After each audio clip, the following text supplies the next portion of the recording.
Hello everyone, how's it going today? We are back for some more Lego building. This time we've got the Friends set Roller Disco Arcade, which has some pretty fantastic colors and is just a very fun looking set. They have not done a bowling alley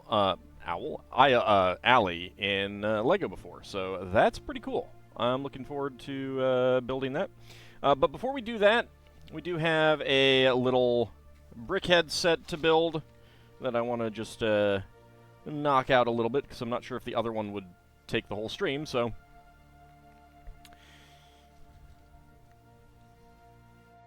Howdy, Lord Canis. I am sorry that you were tired. Good on you for taking care of some baby animals. That's what they are, aminals. Ooh, 750k hams. Boy, it's almost as if you should be using some of those, like in the predictions or something. Alright, so we've got the French Bulldog and a puppy to build today. No numbered bags, because it's just not that big of a set. You don't like gambling? It's not gambling, it's prediction. It's fortune telling.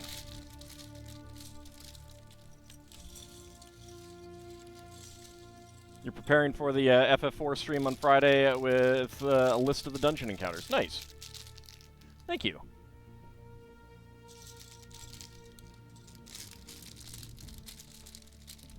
You could use them during the Spelljammer game too, yeah.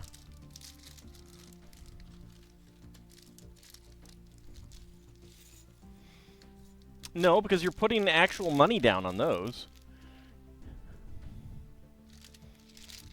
I hate to break it to you, but hams are not redeemable for hard currency.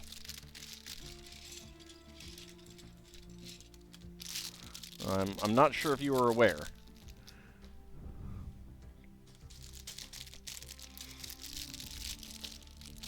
And you could always be doing ham redistribution. Putting your hams down on something that will obviously not win. Alright, tell the Danes it isn't gambling? I mean, for my channel it's not gambling. There might be other channels in which it is, but that's not my concern. Alright, let's get started on our French Bulldog. These BrickHeadz sets are pretty cute. And it's also nice that the pieces inside are pretty good. Ald won't trade hams for his old Lego? No, of course not. Ham is temporary, because I eat it. Lego is forever, because I don't eat it. I'm not participating in one of those studies. How about hams for Magic the Gathering cards? No. No.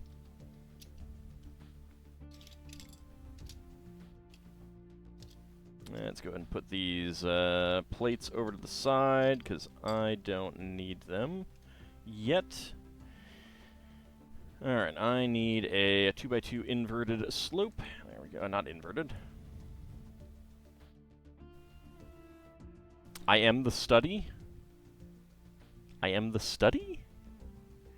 Do I have some of that Fabuland stuff? No, I actually do not. Fabuland was basically only sold here in the US through Shop at Home, and by the time I was regularly getting stuff from Shop at Home, Fabuland had been discontinued. I do kind of wish that I had some, though.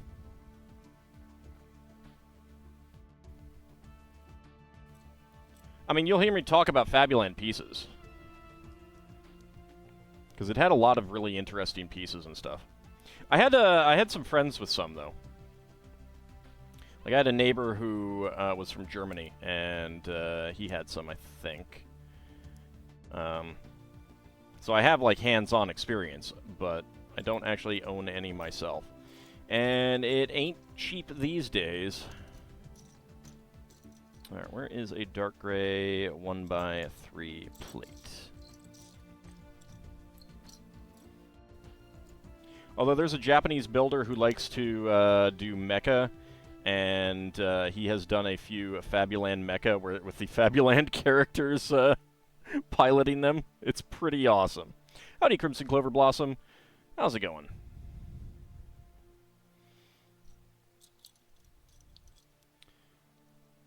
Yeah, I told Kiko about the Animal Crossing Lego coming out, and he seemed a little excited. So much so that he immediately went to Lego's website to look it up, and I had to break it to him that it was just price points right now. Basically, the first leaks that we get for Lego is, and this is why we'll know about sets that are, some sets that are coming out, like these are January 2024 sets.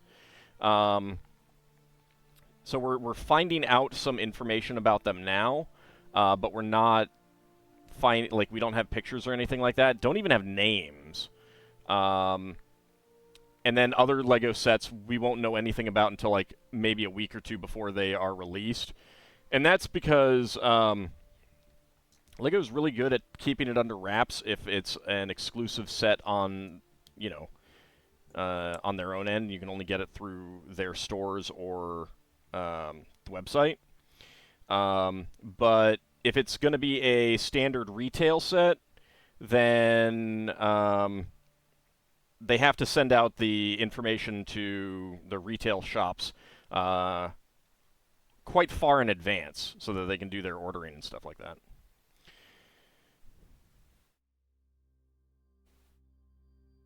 Yeah, I think I do remember seeing that. The Fabuland is pretty great. I would most definitely like some. The only thing you need to do is double check your FF4 encounter list to make sure they are accurate for me on Friday. Well, I will be popping out into the menu to check to see if there's anything that I missed. But then again, it might be... Oh, actually, that's probably not going that way. I suppose it's possible that there are... The Tower of Babel is weird in that you go in multiple times and stuff like that, and so yeah, there could be some enemies that are in certain sections and not others and stuff like that. So they made a whole Fabuland Hoth diorama.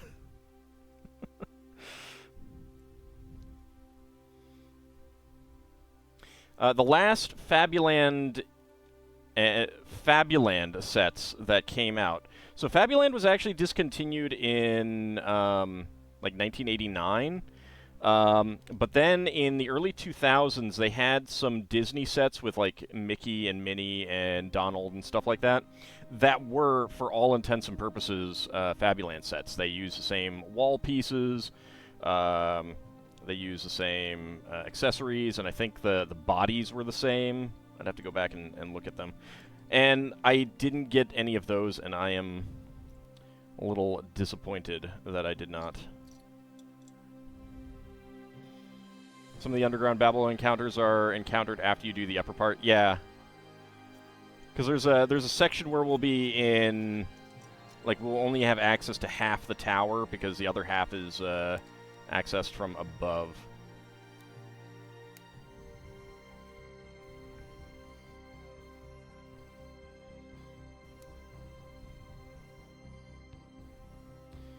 Just have to get a bunch of Lego and let the Sylvanian family characters and Playmobil figures live there. You know the Lego figures would take torches to the Playmobil figures, right? It's all-out war between those guys. I'm joking. I never actually had any Playmobil, and I always wanted Playmobil. I am most definitely joking about Playmobil. They're a quality kids toy. I will absolutely say that. They are a quality kids toy. But they're also not Lego, and they are within essentially the same toy category, which is not building blocks, but in terms of the creative play, they're Lego's biggest rival. Part of it is because they're also a European company. I think they're German.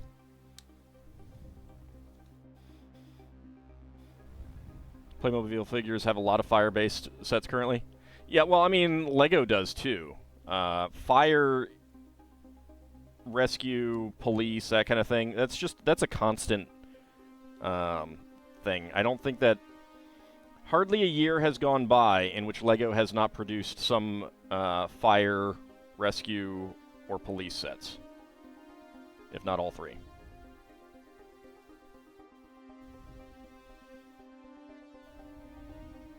They're more gutsy with their Lego set than Lego with their sets and accessories. So Lego has far surpassed Playmobil in terms of market reach, which consequently tends to mean that Lego needs higher sales volume than Playmobil. And thus, Playmobil can do things that are a bit more niche, that are aimed at a smaller audience and stuff like that. And the fact that Playmobil isn't very international, I think they're big in Germany because that's where they're based. I don't know that they're really that big here in the US. I don't know how widespread their sales are here. But I don't think that they have any real presence in, like, Asia. Howdy, Cody. How's it going? Like, pyro-based character sets. Okay. It's also entirely possible that they have just different corporate ethic kind of thing. Also, licensing is now a big part of Lego because they are so international.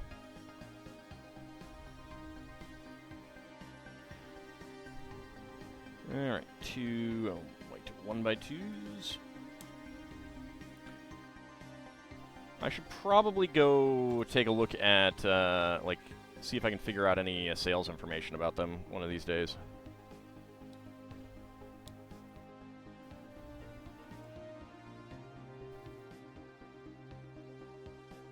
I mean, I don't know that Playmobil is really Lego's big rival anymore.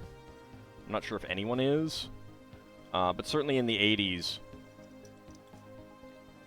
Playmobil was the big rival for Lego.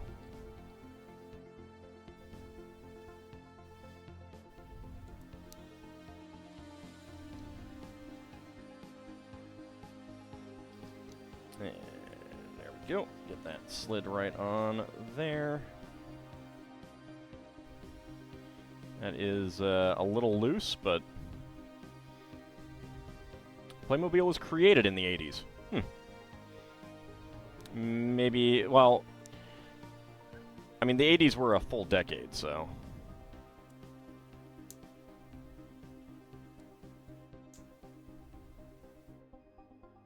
I mean, I had some friends with some really big Playmobil playsets when I was a kid.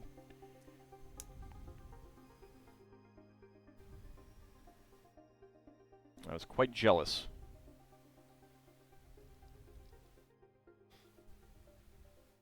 But ultimately, I think Lego has better staying power. Because you have way more flexibility in what you can do with it. Alright, those are all eyes. Where's the nose? There's a nose. You only remember Playmobil toys regularly being at a local museum gift shop? Yeah, so I think that Playmobil also tended to have, like, stuff that would be able to be sold in that kind of an environment, and Lego never really did. I mean, Lego certainly is capable of producing low-run niche market sets, but Never really done that with that kind of thing, and that's a shame. Because like one of the recurring things that I know a lot of people ask for or want is like more historical themed sets and stuff. But the problem is that I don't think they sell to kids very well.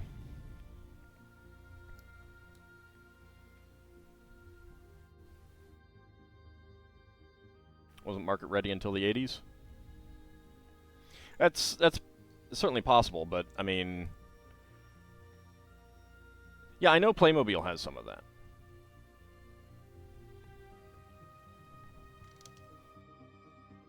But Playmobil is also not Lego. Like,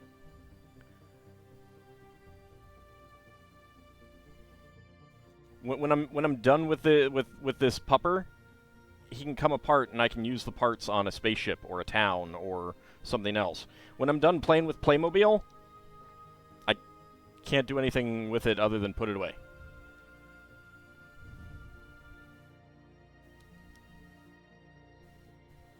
And that's ultimately why, as an adult, Playmobil has far less interest. Like, as an adult, I can build, like, I can put these puppers on display, or I can take them apart and then make something of my own and put it on display. Whereas as an adult, all I can really do with Playmobil is put it on display. So there's a 4x4. Get a 2x4 tile and a 2x4 plate. There we go. Think you half of it washed it out of your head by now? Yeah, that happens.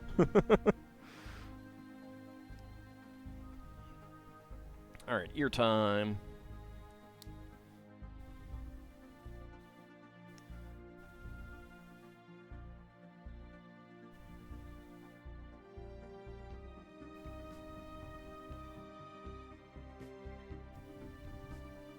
But I am pretty sure that Playmobil made a big splash when it came out.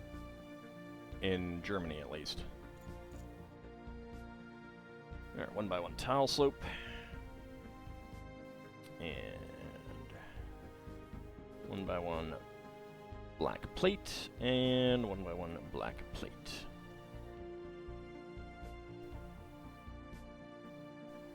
And get an inverted slope right on there. Alright. Get that ear right there. And we shall make the other ear.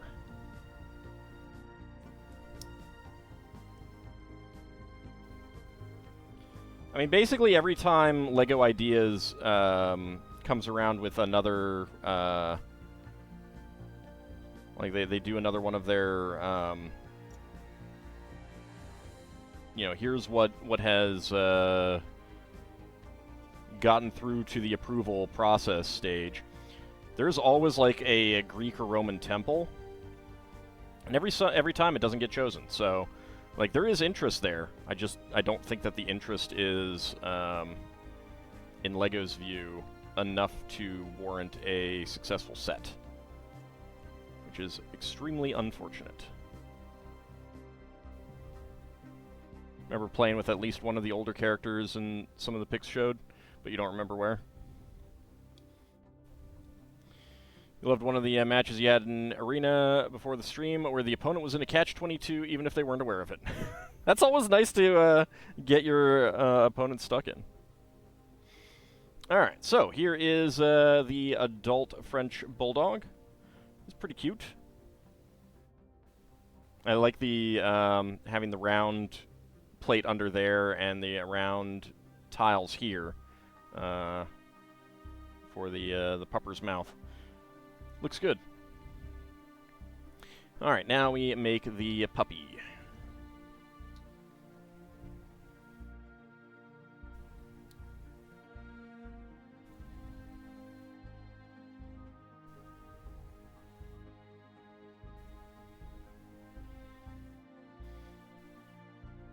There's also something that, like, one thing that I will say about Lego is that having the minifig arms have a clear delineated elbow makes them feel so much more natural than Playmobil figures, I think.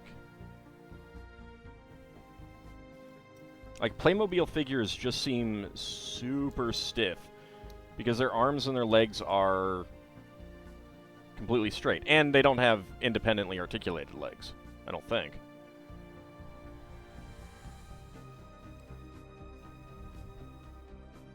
No matter what it was you were going to win eventually, and they chose the wrong creature you had to target with 2 shot cards, and you brought it back to the field within a round.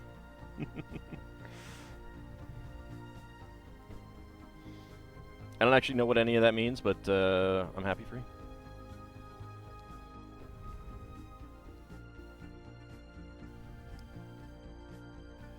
There you go, get that white 1x1 on there. Howdy, Shield of Hope, how's it going? Lego also has expressions on the faces now. Playmobil is still the basic smile. Yeah. I mean, you can still get the classic smiley in some things. I find it interesting that, like, the classic smiley was, for a while, a key component of the modular city sets, and they did stop doing that. And they have switched over to having minifigs with expressions and stuff like that. It's definitely interesting. I think the more expressionistic they get characters, the more the classic smiley just feels kind of bland. Like, back when, you know, they had, like, the pirates with a couple of the pirates with eye patches and some, you know, 5 o'clock shadow type things and stuff like that. You could still have the classic smileys on the soldiers and the and some of the pirate, you know, grunt type pirates, crew member type pirates, and it didn't seem too out of place or anything like that. But now it does. Because they have just so many more expressions on minifigs and everything like that. Shock does 2 damage to a target creature or player, and you had an enchantment that let you bring a creature back to the field from the graveyard once. Excellent. Was that enchantment only on that one creature, or was it any creature? Beige 3x3, and a black 3x3.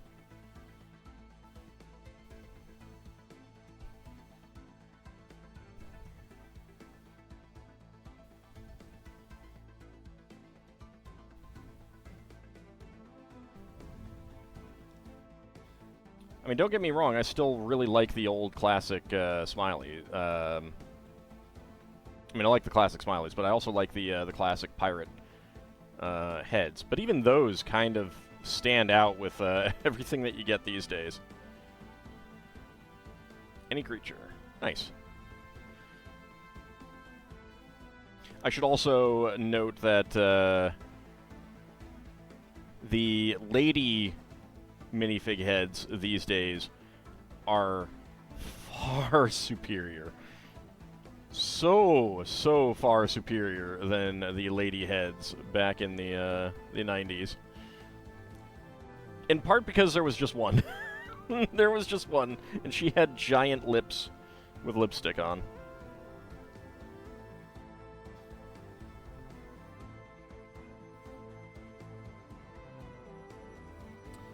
Go 1x3, 1x3, and a black 1x1. Breaks out the bell bottoms and platform roller skates. Oh yeah! Going to the disco. We'll get to that in a moment. Let's see. 2x3 plate, 1x3 tile. Howdy, Mad Martin. How's it going? Alright. 2x3 tile. Actually, let's go on to the other side, just because that's the side that we're working on. 1x2, and I need a 1x1 tile. There we go. Pretty tired, but glad the day's over. Nice. That is always good. Okay. 3x3. Get a dark gray 2x3.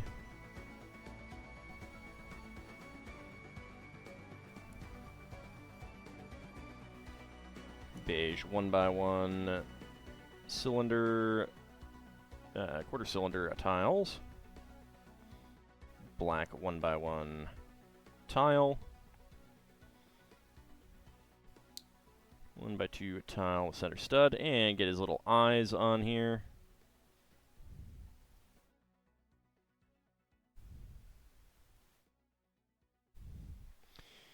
Is this just the Bulldogs first, or a 3-in-1? It's just the Bulldogs. It's not a 3-in-1. They don't do, none of the BrickHeadz are 3-in-1 or anything like that. We do get a fire hydrant, though, which is a rather American fire hydrant, I feel like. Only thing you dislike about this popcorn you picked up is the cheddar flavoring tends to be sticky. Yeah, and, like, kind of a powdered cheddar thing gets on your hands. It does tend to be pretty sticky. Oh.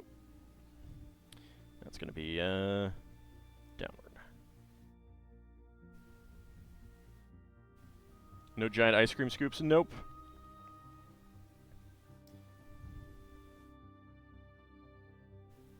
Alright, there we go. Get his little face on. And a black 2x3 tile, 1x2 plate, and a beige 1x1 tile. There we go. Now we just need to make his little ears.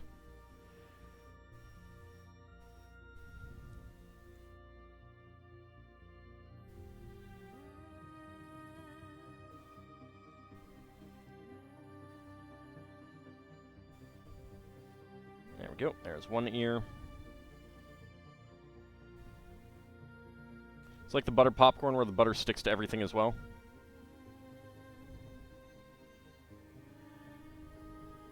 Is it like a powder, or is it like a grease and oil?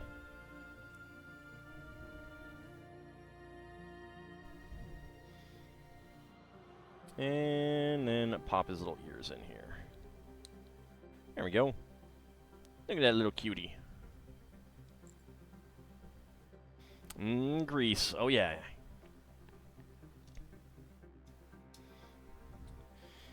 Alright, let's see. We got a 4x10, 2 gray, 1x4 tiles.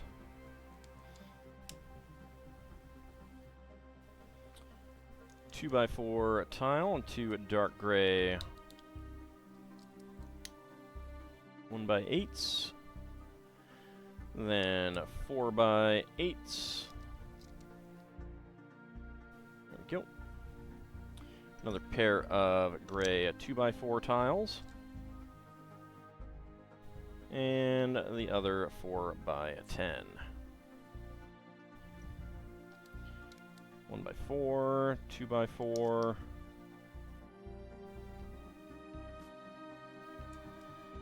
Two 1x3 tiles with 2 studs, 2 1x8 tiles, and a gray 2x3 right there. And then we slap in the 6x6 black plates.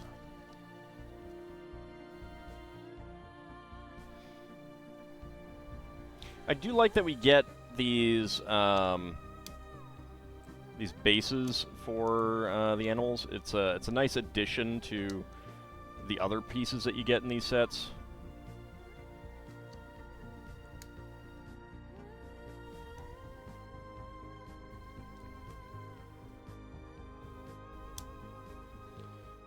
There we go. 1x2 with center stud, 1x4 tile. Looking at this gives you more of a karaoke bowling alley lane vibe than roller arcade. It has an arcade place with a video game console and stuff like that. Let's see, dark gray 1x2 grill tile. And then we make the, what feels to me like a very American fire hydrant. I don't know what fire hydrants in France look like.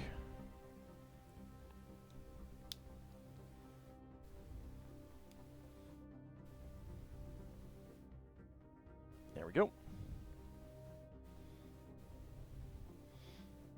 And go ahead and get our puppers right on here. There we go. We got our 2 puppers, a little fire hydrant for them to pee on, and a little bit of street as well, which one thing that I will say is that I like that it's got the contrasting colors, which kind of matches on a larger scale the modular city sets. Alright, extra pieces, 1x1 plates in white, dark gray, black, and flesh. 1x1 tiles in black and beige. 1x1 quarter cylinder tiles in beige and dark gray. 1x1 tile slope in black, gray half pin, red 1x1 cylinder plate, black 1x1 cylinder tile, and a black 1x1 cylinder tile with eye printing. Hold on a second.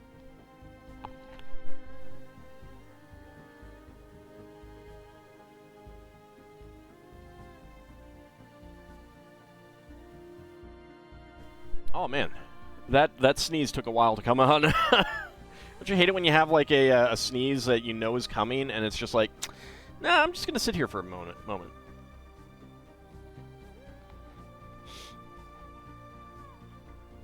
me blow my nose. Hold on a second.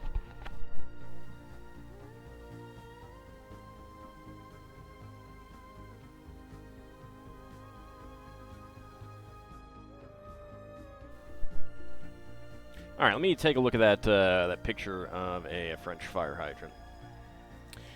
Okay.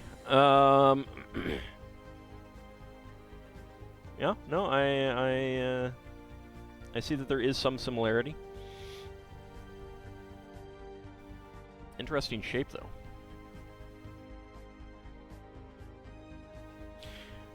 Oh. All right. So, very cute. Some interesting pieces as well.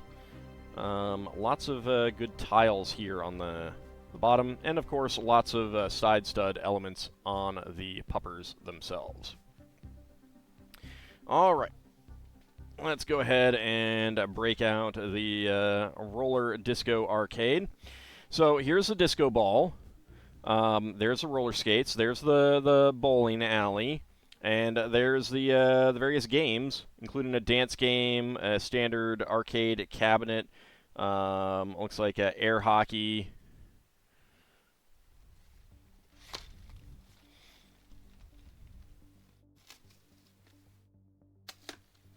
So let's go ahead and open it all up. And phone not included and not needed, just in case you were wondering. Just in case you were wondering. But it does have a place for you to put your phone up there on top, if that's, you know, what you want to do, to play with them. Which is kind of neat.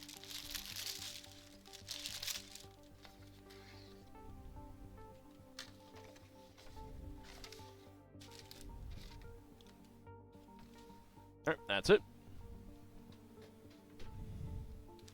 That is a super thick instruction booklet. Alright, that is, let's also check that to the side. Bag number 4. Oh, that's 5. That goes under 4.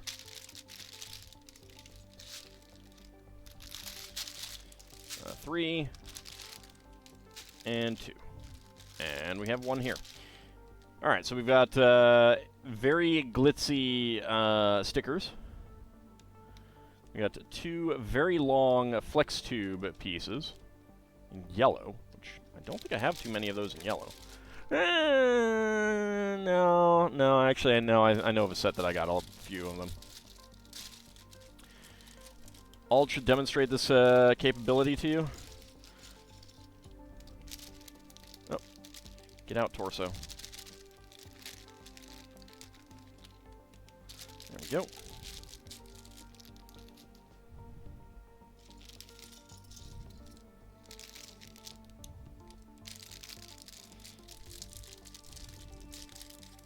Nice thing about Friends is they are willing to use a large color palette. Yes, yes. That is one of my favorite things about the Friends sets. They have some of the best color palettes. Now, the city sets coming out this year have some pretty nice... actually, yesterday. Yeah, the sets that came out yesterday. There's some pretty nice ones there as well. Of course, we talk about having a nice color palette, and what do we get? We get an orange brick separator. I don't have anything against orange itself as a color. I have something against orange brick separators. Alright, let's switch on over to the Roller Disco Arcade. Watched an hour-long video of a Magic the Gathering Commander game, and it makes you realize how bad you are at making decks. You tend to stick to certain types of decks. There's nothing wrong with that. I mean, the only problem that would have is if you're playing the same people over and over again, so they know what to expect and they can beat you because of that. That's the only thing that I can think of that would be a problem.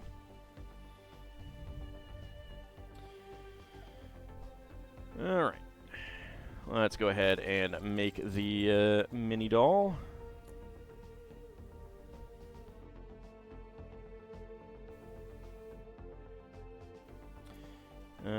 Where's his legs? There's his legs. And his hair. There we go.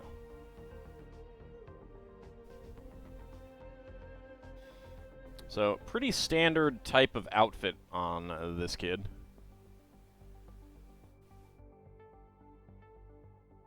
Come on. Focus. There we go. Yeah, red sneakers, blue jeans, red jacket, white sleeves. Which, of course, is fine. You like it? Yeah, I wasn't saying that it was anything wrong. It's just, they do oftentimes have much more, like, not outlandish, but much more like colorful outfits and stuff like that. So it kind of makes a you know, like a normal outfit stand out a little bit more, which can be good. You like the purple of the arches? Yeah. Yeah, I really do as well.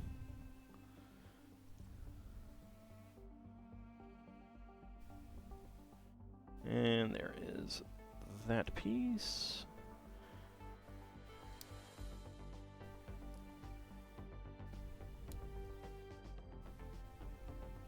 And there we go. There we go. We have our Friends brick-built wheelchair, actually. It's kind of interesting that they have not done a special piece for that.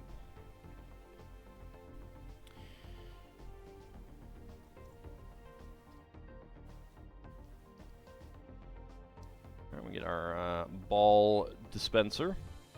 And let's see, this is this a special ball in any way?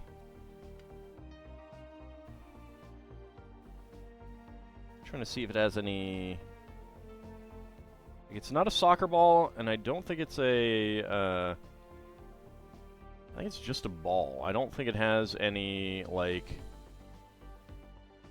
volleyball lines, or it has a few lines, which are weird. Like, it almost seems like it's gonna be a basketball right here, but I'm not sure if that's just, like, the nature of the plastic. So, I don't know. But that is the bowling ball. And then we get our 6-pin bowling pins, which I do like how they make these. These are it's a really nice way to make bowling pins. Like the lighter blue hairstyle on another one.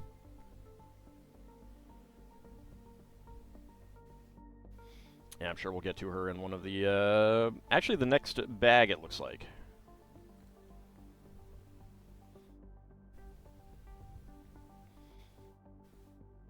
It is interesting that they've split up minifigs and mini dolls now by bag like that, rather than,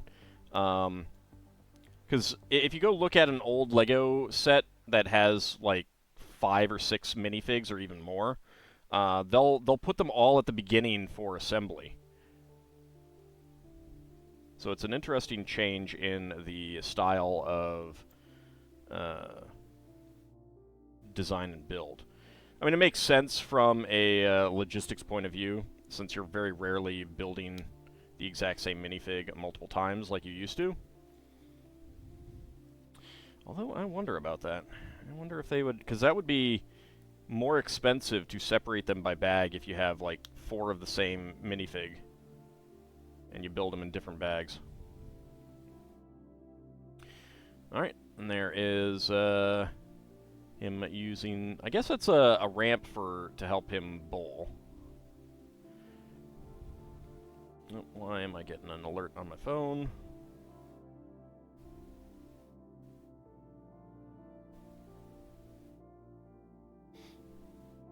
Okay. Nothing significant. Alright, we get our coral pink trash can. And a gray 1x1 Technic brick with cross-axle hole. 3-leaf piece. I guess that's a bit of a rock or something, I don't know. Get that on there. Only bowling place in your area was torn down for going unused for like 2 decades at least. Wow. Alright, chuck a mug in there and get our lid on it. And this is going to hold a tree, a little tropical tree. Yeah, I have not gone bowling in an extremely long time. As I have said before, if you want to feel good about your bowling skill, no matter how bad you are, go bowling with me. My phone was telling me that it was tired of sailing with me and it was going to stay in this port. Well, don't worry, I'll give it a raise. And by a raise, I mean I'll plug it in tonight.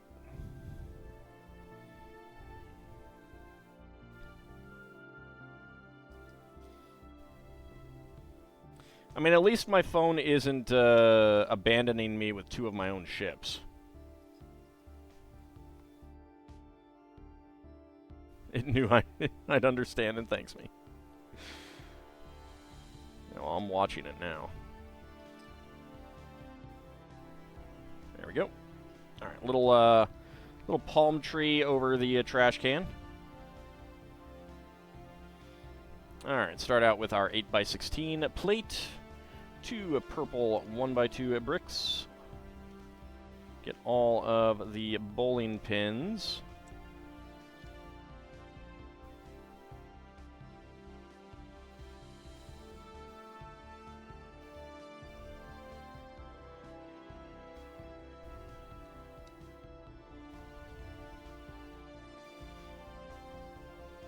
I can certainly get why people would find bowling fun.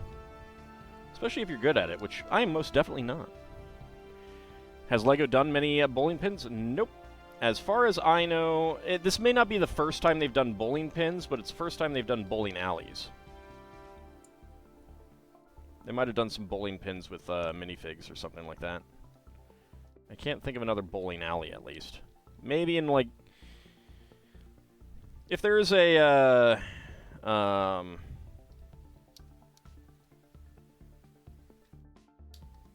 like if one of the, like, Marvel movies or something took place in, had a scene in one, maybe then. I haven't paid attention. But otherwise, I don't think that there have been. Alright, get our inverted purple slopes. It's a very nice shade of purple. It's not quite Grimace purple, but... and 1x1s here. And here. And then we get our big inverted arches.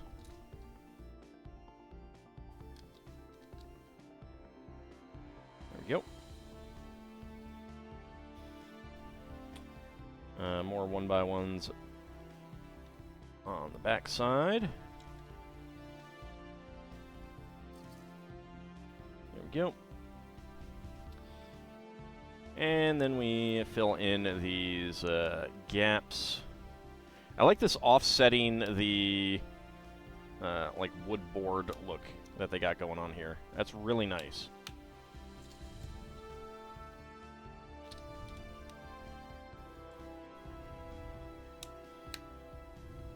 There we go.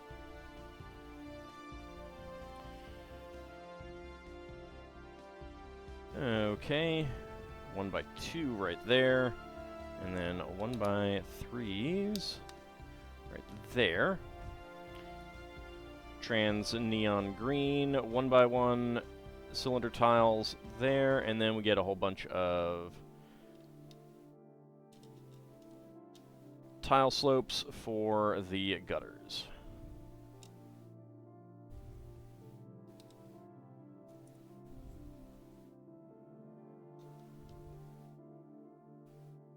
And a 1x1 right here at the end. There we go. Okay, trans pink 1x2 brick. And our 1x2 panels with 3 walls. Yellow 1x2 plate. A 2x2 cylinder plate with hollow center. Do I think it's permissible to mega flare the bowling pins instead of using a bowling ball? No, I don't think it is. I think that will get you probably ejected. That would be my guess.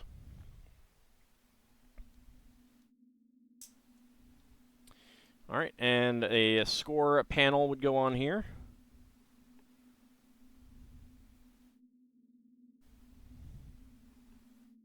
Go ahead and put the ball in there. There we go. Alright, and a little table on the other side. There we go. And a sandwich on top. Red 1x2 plate. Some leaves and some medium nougat 1x1 curved top bricks. But Mega Flare would let you get all of the pins in one go. Yeah, but so would just like running down the lane and throwing your body on the ground, spreading your arms out. So yeah, and you're not allowed to bowl a strike in every lane. There's that too. It's a good point. All right, we get our purple 1x8x2 arches on top. And yellow 1x2 plates.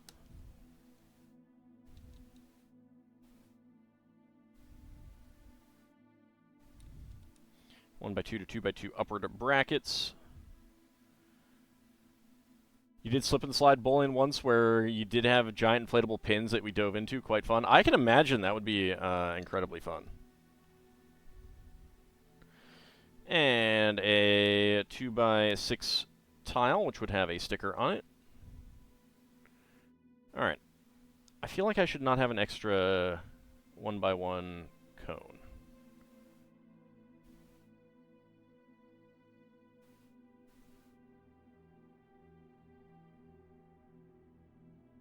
I have an extra 1x1 cone. Okay. Don't look at me. Alright.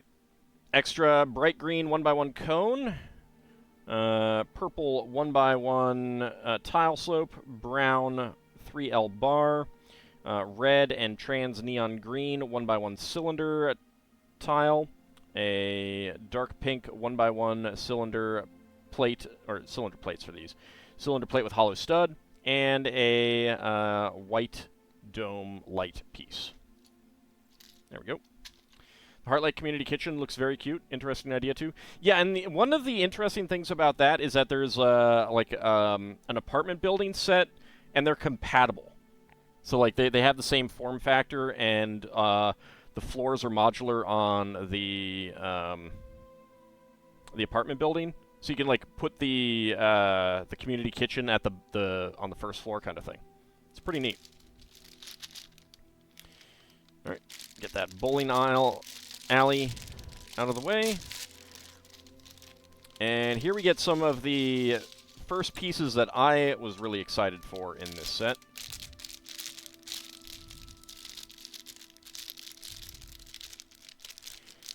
If you pay them enough, they'll let you play all lanes at once. I'll take your word on it.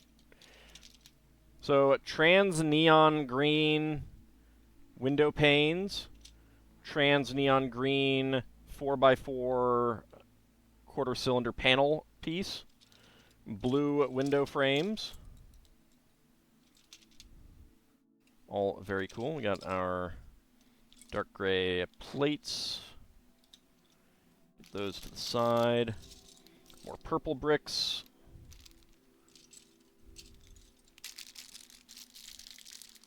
Have I purchased the set already? Yeah, I did get that one. There was a VIP, double VIP points on Friends sets. Does not look like a green color. Yeah, it's a neon green. Oh, there's a couple more here.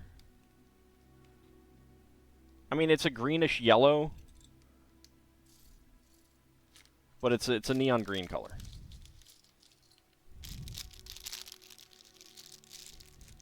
It goes all the way back to Blacktron 2. And then, look at all of these transparent 1x2 bricks. And then there's some 1x1s. Ah, it's like candy. It's like candy. I love it.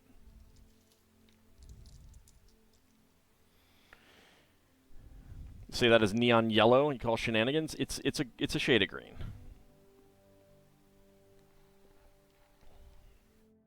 Alright, let's go ahead and make the mini doll that little bunny was excited to see.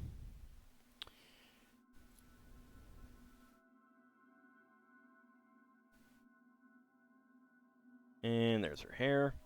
This is actually the same hair piece that Pickle Girl had, just in, I think that's medium azure. And she has a phone. There we go. So it is Pickle Girl hair, but blue. What is on her torso? Okay, those are like lightning bolts on her shirt. There we go. There's her phone. I like the jean skirt thing that she's got. Well, I thought it was jeans because I thought there were pockets, but I guess it's like folds.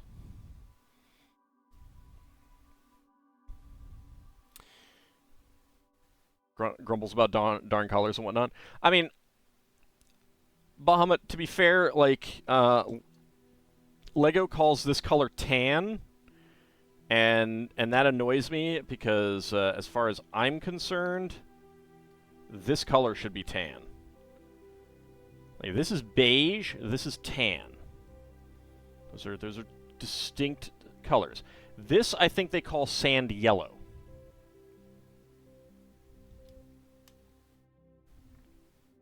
So, you know. Alright, get a 6x8, 6x10 plate. Lime green 1x2. See, it's like neon lime green. You know? I mean, lime green is essentially yellow-green.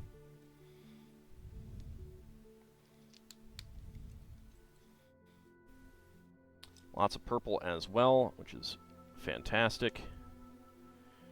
Need to have a word with LEGO on their color naming capacity.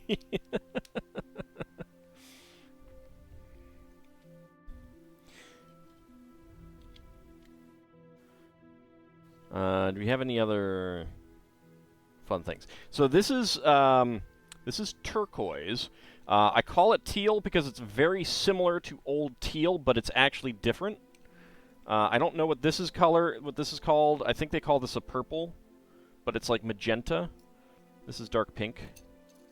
I don't think we have any bright pink, but bright pink is the kind of light pink color, but it's a different shade than the old Paradisa pink. We don't have any in this set, though. At least none that I can see at the moment.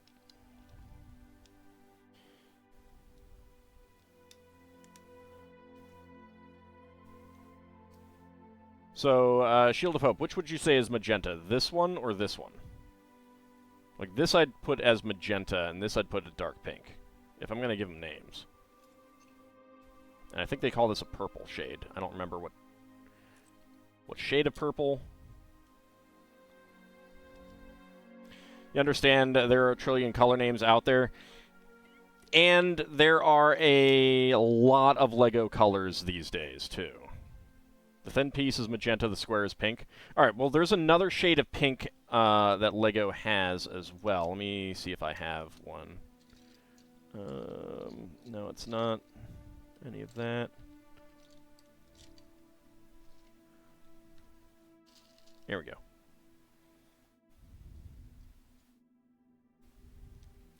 So, this is bright pink. This is dark pink, and I can't remember what LEGO calls it, but I call it magenta. You can certainly assign a random name. The plate is light purple.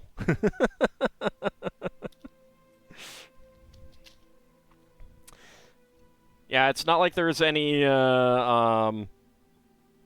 governing body forcing them to call them a certain thing. All right, so this 2x6 tile gets a DDR-style sticker on it, footpad sticker.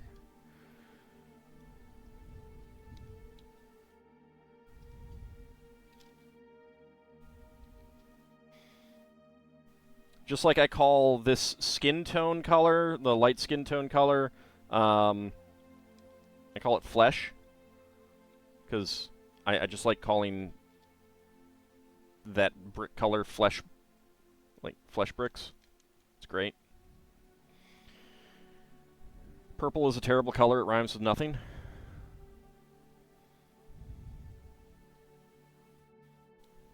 You can barely see the color on the light pink.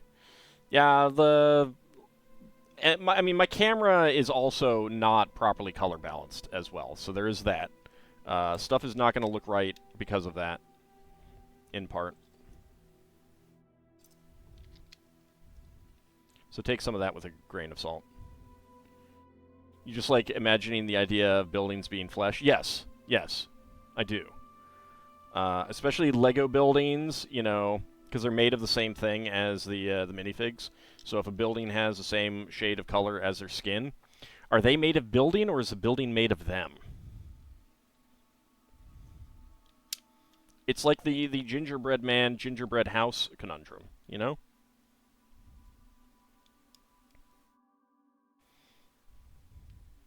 Purple is the best color. I mean, purple's lovely. Purple is absolutely lovely. But it's not green. It's not green. Green. Green is the best color.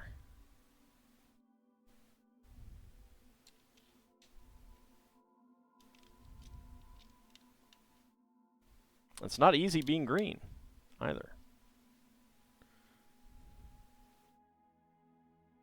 All right, 1x3 plate. Where are you? There you are. 1x2 plate with 2 clips right there. I don't know that platinum has a color, per se. Got a turquoise macaroni piece.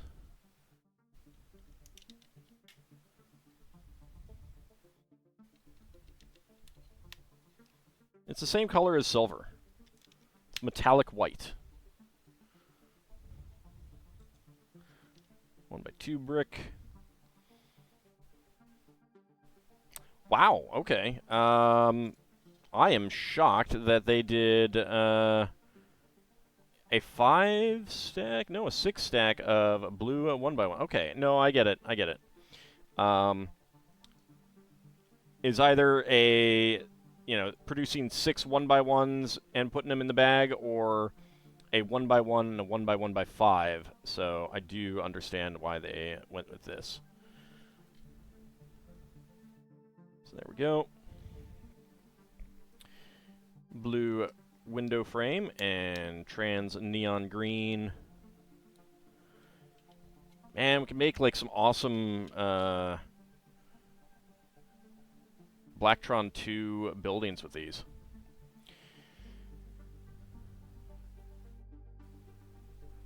Alright, so nope, not light blue. Dark blue. Trans dark blue 1x2. Trans pink 1x2. 2 trans orange 1x1s. This is standard blue. If it looks vibrant, it's because it's up against everything else. This is the Lego blue that's been around for 50, 60 years, something like that. Trans neon green and trans light blue. There we go.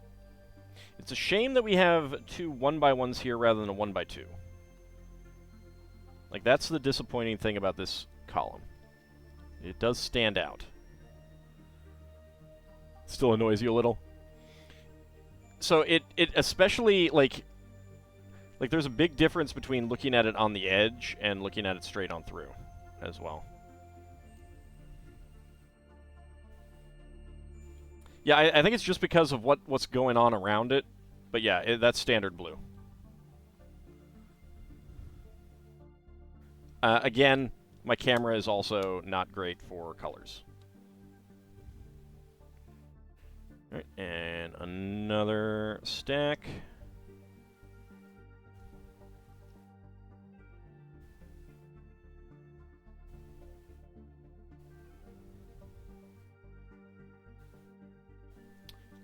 I would be tempted to see what I could do about, like, making,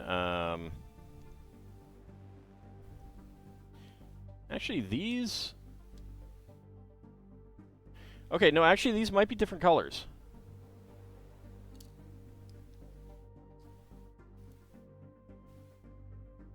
Yeah, they are. Okay, I'm sorry. These are different colors. I am actually not sure which is the older one.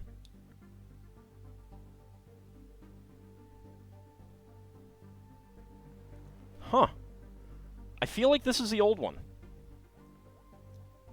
But it might be. I'd have to break out some old sets to look. But yeah, that is clearly a different color, and that is greener. So I could be wrong. This one might be a neon yellow.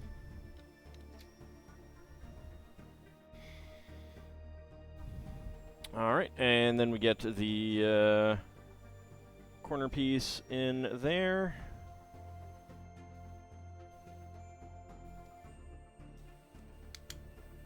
And we get the window in there.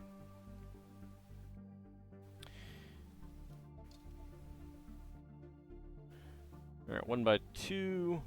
And that's actually one of the issues with so many colors is... And why, like, I actually thought this was an older purple, and then I went and pulled out one of those purples, and they're really, really similar. And same thing with this. Just looking at this, my brain says it's the same shade as the old style, but I go get one of those, and it is different. Speaking of cameras, did you ever get any of the LEGO Studio sets LEGO released, which had Steven Spielberg minifigs in them. I do not have the digital camera that those came with, if that's what you mean. I got some of the sets that don't have cameras, that didn't have the camera. And of course I have the minifig camera piece with the, that a tape, a 1x2 tile can slide in the back of. Alright, we get our inverted arch there. And the 1x2 slope with tile there. The ones with dinosaurs in them primarily. They want to add the Pixel Remaster games to the Gold Saucer area of FF14 so you can log onto an MMO to play some JRPGs. I can see why they might want to do that.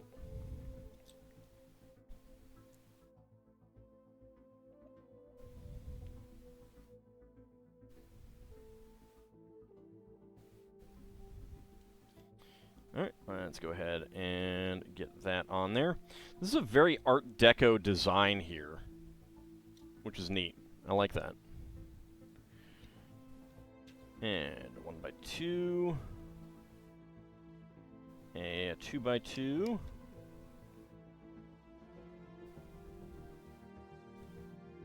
I mean, I don't have them easily accessible. Get the quarter cylinder macaroni brick. We get 1x2 right here, and 1x1 right there. 2 1x6s, 1x6 plates, a 1x1 plate.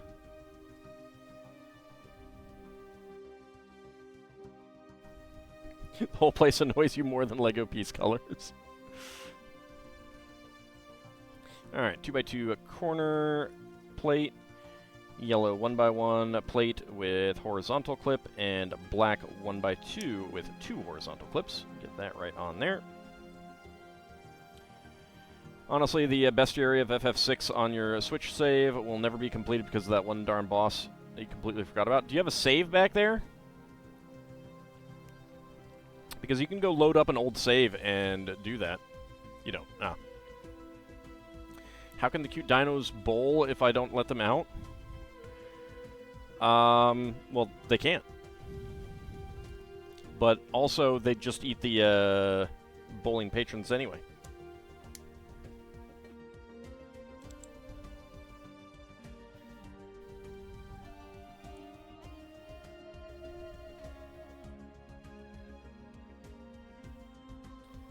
And another 1x2 with 2 clips.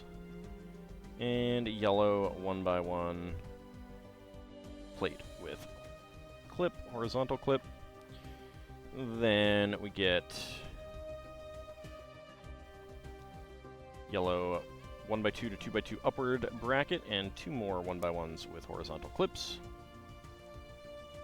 If a dog can play basketball, then a dino can bowl. The rules may not say that a dog can't play basketball, but that doesn't mean that a dog can play basketball. Alright, and this goes right on in there. And we get our macaroni plate.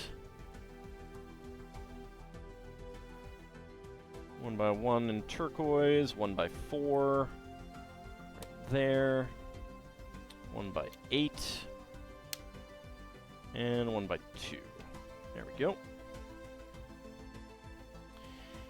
Alright, 2 white 1x4 plates and a 1x4 magenta Technic brick.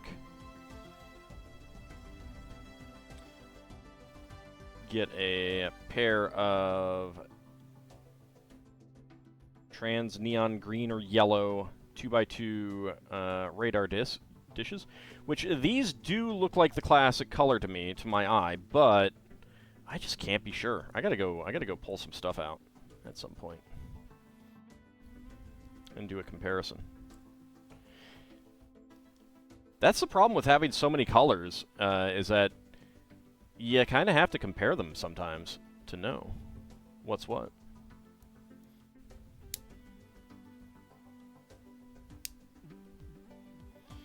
And here is the screen for the DDR machine. Alright, so one of each color. Trans light blue. Trans pink. Trans neon yellow. Trans neon green. I don't know. Wonder if dinos would bowl with their feet or their tails. Not their tails. Their tails would be too stiff. So let's see. So there's the DDR panels, right there. And the screen is right there. Cool. Okay.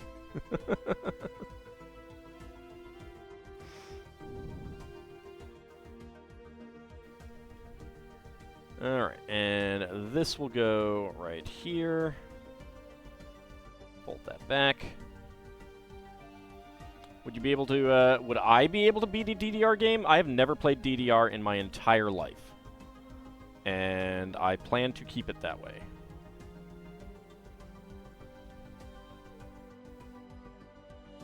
I reserve embarrassing myself in front of a live studio audience for building Lego, playing video games on the internet.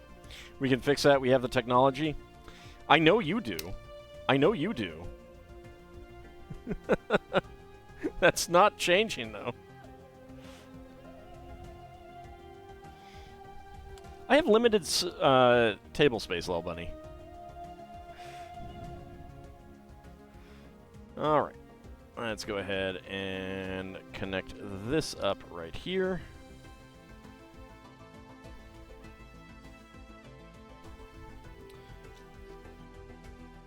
1x8 in turquoise.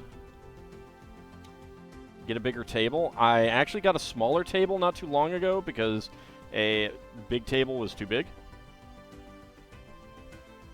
But, you know, hey, if you want me to get a bigger table, you can go ahead and, you know, support me here on Twitch, on YouTube, on Patreon. Any of those will do. And we can work towards getting me a larger table, which of course will require a larger space in the first place.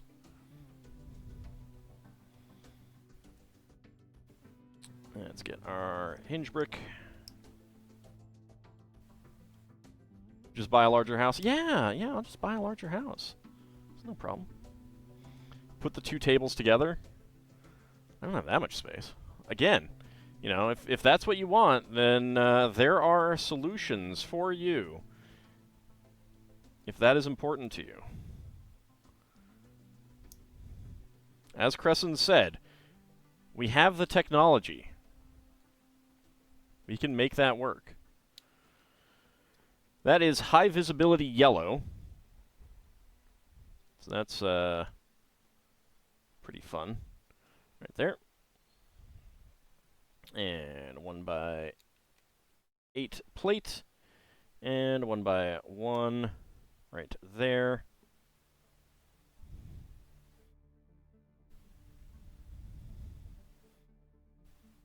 Okay, and this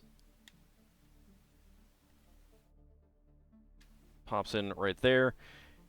So we have this Technic arm here to hold up the phone, and it's kind of weird because it just will sit here. So we get $2 trillion to Ald so he can have the biggest house to store all the Lego he'd ever need. Yeah, just do that. Accommodate you? Well, I will be more than happy to accommodate you, Lel Bunny, if you accommodate me with the money. There we go.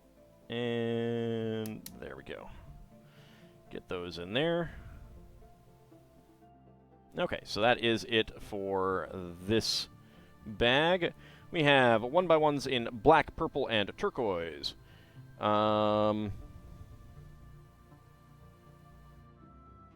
Oh, right. No, we had an extra one of these in that bag. Extra 1x1 cylinder plates in a trans light blue, a trans pink, and a trans neon green, not yellow? I don't know. Gray half pin, black friction pin, and magenta 1x1 tile. I'm not nice enough to kitties, huh? You know I saved a kitty's life, right? Just putting that out there. Alright, so bag number 3 will be coming next, but we are going to be doing some minifigs instead. It is about that time. Let's go ahead and put this back here. Get those off.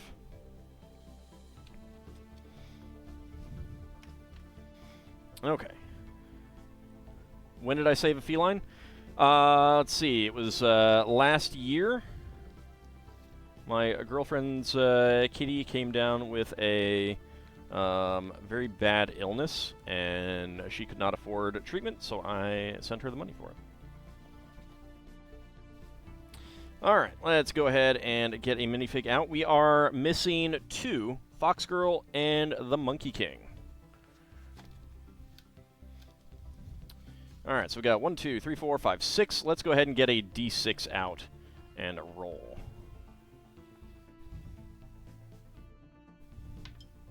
One. Alright, that is that one.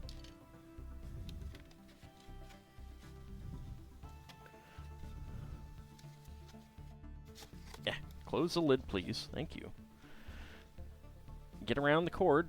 Thank you. Alright, let's start a prediction. Can all guess what is inside the minifig pack? Let's go! Yep. Kitty recovered completely. She is very, very good. We'll need a D5 next time. No, it's called roll a D6 and ignore a 6, or roll a D10, divide by 2. Alright, minute 30 to go. Get your predictions in. Can I guess what is inside the minifig pack? And go ahead and make a prediction on what we actually are going to get. Bahamut thinks we're going to get the Monkey King. Let's see if that is true. Or a Bahamut minifig. I think you're going to be wrong on that second part there. I don't know. It's just a hunch. Could be mistaken, but I think that's not going to happen. All right, about a minute to go. Get your predictions in. Can I guess what is inside the minifig pack?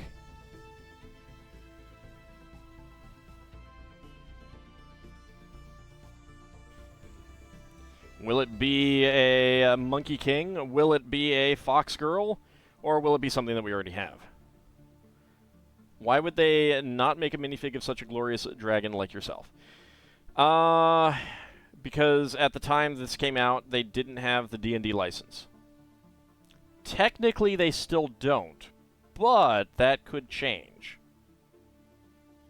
Like, they could just be doing... I don't know what the details are of the 50th anniversary D&D set that they're going to do.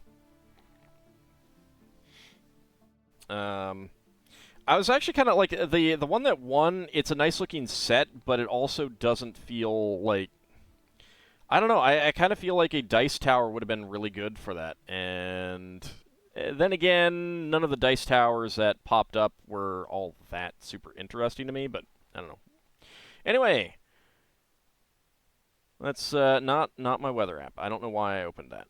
That is the incorrect one. It is right next to it though. All right, let's get my timer out and ready. Okay.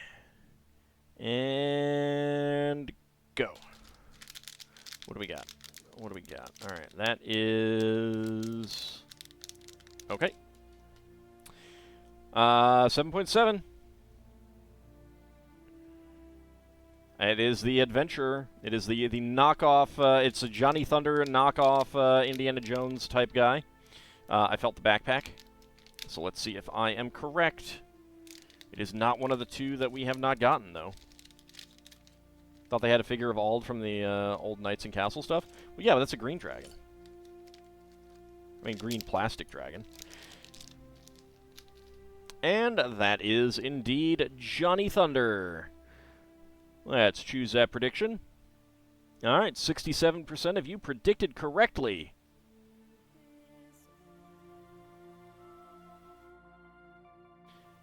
And let's see. Kinshir, Bahamut Zero getting the hams. Very nice. Lord Canis, Ab Cody, Isovan hoping for 20 to 50. Shield of Hope, Lel Bunny going for 50 to 60. And Anghamarand going for no.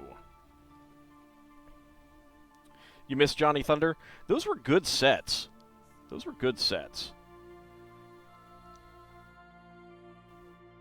The set builds for the dinosaur ones weren't as great, but the Egyptian ones, oh man, those were so good.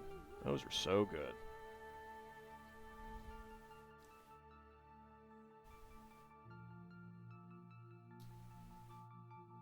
And he has an adorable little chameleon. He's so cute.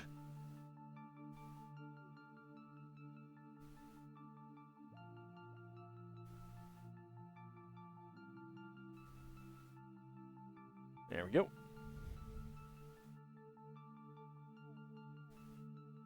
Look at that little chameleon.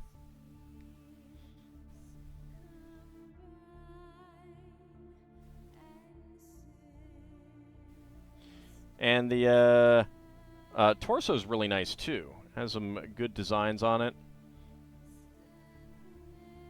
Pockets and dual molded legs. I like the backpack with the bedroll. It's very, very nice as well. And our little chameleon. He's so cute. All right. So that is one of those.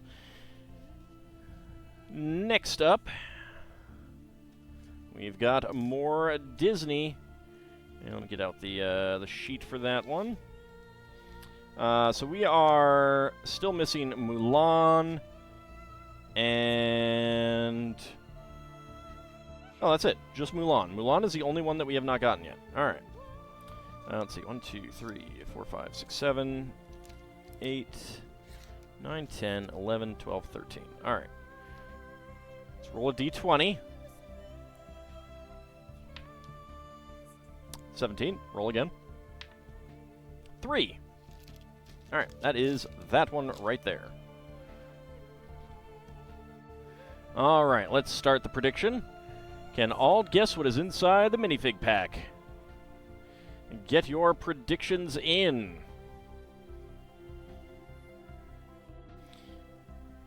Make a Flair's pizza because Twitch seems intent on advertising pizza to you. Pizza. So good, so tasty. At least now Johnny Thunder can visit the pirate stronghold to steal their treasure for a change. I mean, it's a little different time. And also, Lel Bunny, I'm pretty sure that saving a real kitty makes up for anything that I have done to non-real kitties. Anyway, minute 20 to go. Get your predictions in. Get your predictions in. Can I guess what is inside the minifig pack? That was a second ad for pizza, you noticed. I should go get a pizza. Can't do it tomorrow. Can't do it Friday. I could do it Saturday. That might be good. Johnny Thunder had a set time frame? Yeah. I mean, roughly. Not like a fixed year, but it was well after Pirates. I mean, they had pistols. Like, revolvers. Pizza is the best food ever invented. After ham.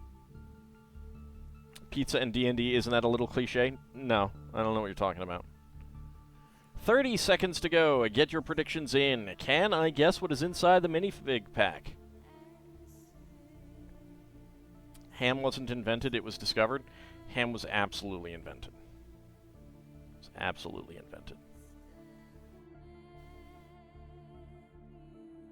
Alright, closing in on the end of the time. If you want to get a prediction in, hurry up and get it in. And we are closed. All right. Let me go ahead and get my timer ready. Reset that. And... oops. Go. Alright, what do we have? Alright, something large. Okay. 5.75. That's pretty good. We have our second Queen of Hearts. Is that correct? Is that so?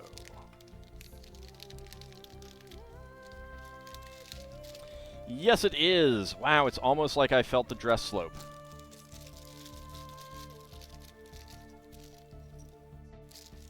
All right. So that was 5.75. So choose that prediction. Oh, 90% of you went for within 20 seconds. Let's complete that prediction. And Kinshir, Kamavax, and Bahamut going for within 20 seconds. Not getting too many hams out of that, but that's okay. Lord Canis, Isov, and Ab Cody hoping for 20 to 50. Lel Bunny hoping for 50 to 60. And Anghamarand, having absolutely no confidence in me whatsoever, going for no.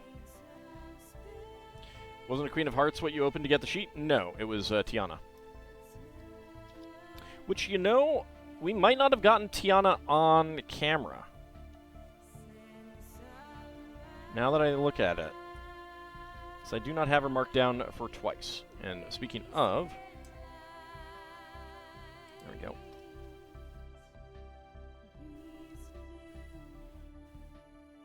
Let's have her shouting. She has no nose. It's a little weird. Well, it's not, because most Lego figs don't have noses. But just the size of her mouth makes it weird, I feel like. I really wish the crown was removable.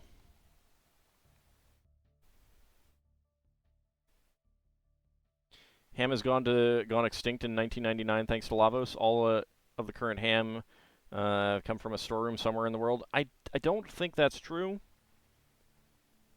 I don't think that's true. Also, I forgot the collar. Let's get that in there.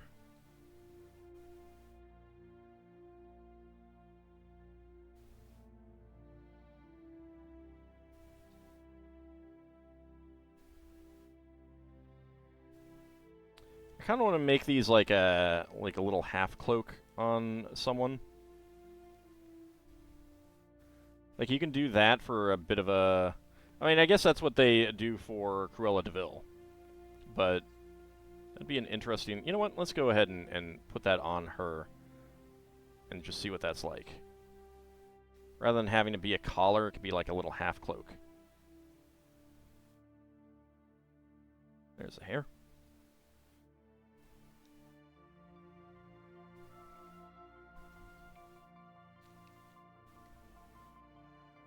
Yeah, I like that little half-cloak look, and that's definitely something that I should try on a minifig.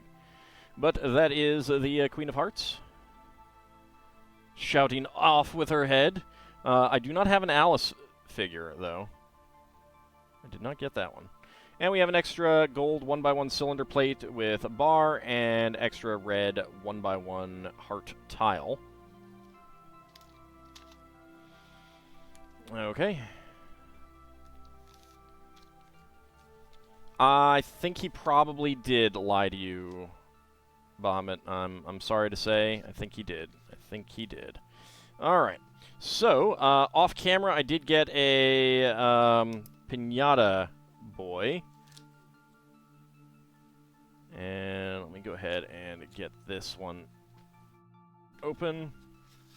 We've got a lot of figures to choose from. Let's go for this one right here.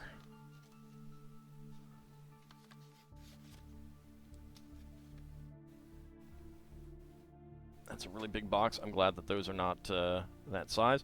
Oh, also, I just remembered I do have something to show off. There we go. And there we go. I'll show those off while we're getting the prediction going. All right, so we have gotten the Javelin Girl, the Rocket Fan, and the Pinata Boy, although that was off camera, so let's start a prediction. can all guess what is inside the minifig pack. Let's go! Alright, so, speaking of Johnny Thunder, this is from a Johnny Thunder set. Technically, 3 different ones that you can combine into a bigger plane. So you get this little plane. It's a little comic. There's Lel Bunny's favorite Steggy. The Tyrannosaurus has realized that someone has made off with his baby. The egg hatched.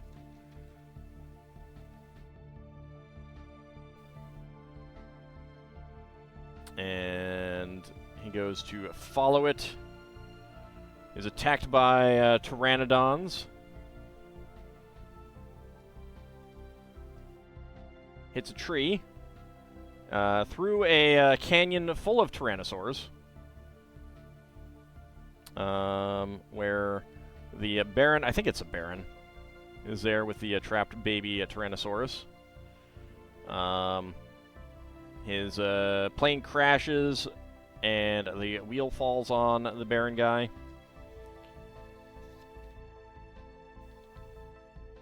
And then the little kid comes along in his hovercraft. And here we have, like, some little dinosaur facts. Triceratops. And then instructions on building the, like, combining the parts from the various sets into a single plane. It's actually 4 sets. So that's that one. I don't know. I should have the other instructions, but I don't know. But so here is the Baron going off to find the dinosaur, and of course he is super excited because there's money. If that will focus. Focus. There we go. Dinosaur equals money. Falls down. Dinosaur comes after him, but he runs into a cave. And Triceratopses charge him.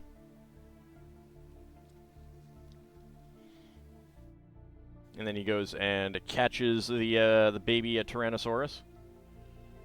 Makes off with him. And that leads directly into the other comic. And there is Tyrannosaurus Rex. Little bits of information, and then the same instructions there. So, pretty interesting. Anyway, predictions are closed, so let's see. Yeah, that's what the some of those early dinosaurs were from. The Triceratops, a Tyrannosaurus, and the Pteranodons. All of those were from Adventures, an Adventures line. First they went to Egypt, then they went to... Did they go to the jungle next, or did they go to Tibet type area? It was like an Eastern adventure. I can't remember what order it was, and then it was dinosaurs. Alright. So reset it, and let's go. Alright, what do we got? Legs. She knows how to use them. That feels very much like a... Okay. 13.63. We got the Peapod Girl.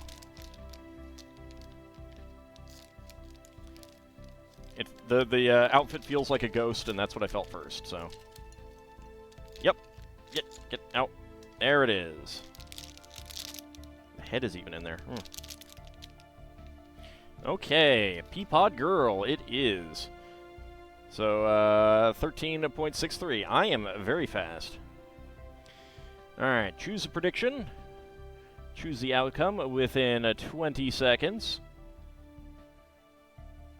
Trust me, it'll get harder with some of the weirder pieces. Alright, so let's see. Who won what? Kinshir, Bahamut Zero Dragon, and Cetria getting the hams there. Very nice. Of course, most of the hams were on within 20 seconds. 20 to 50, Lord Canis, Ice Sovereign, and Ab Cody. Hoping for a little bit of a longer shot. Lel Bunny at 50 to 60. And Ang Hamrand, once again, no confidence, going for no. Tisk tisk. Got almost 700 hams from that. Yeah, nice. All right. I like this face. It's very happy, and she has green lipstick, and a little bit of a smile with a green lipstick, and a shirt with a salad logo on it.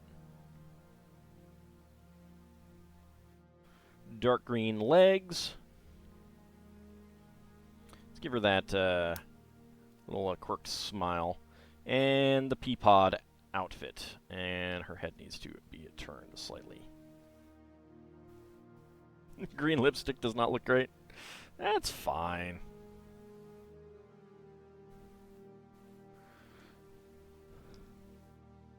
There we go. She cannot sit down, though. And she's holding an apple. And she tried to jump out of my fingers. Alright, Peapod Girl, good friend of Pepper Girl.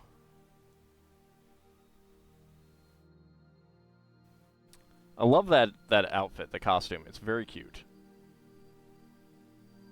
I love the peas. It is super adorable.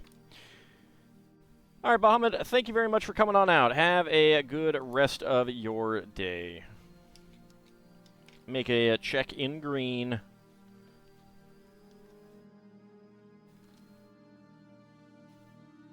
Get back there. Get back there. Dinosaur coming after you, Lil Bunny. Too late, missed it. All right, so let's get back to the. Let's get back to our build of the Roller Disco Arcade.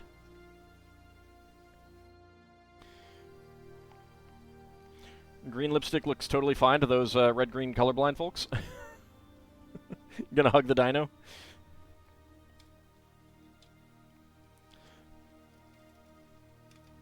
Oh no, it was actually a Mosasaurus.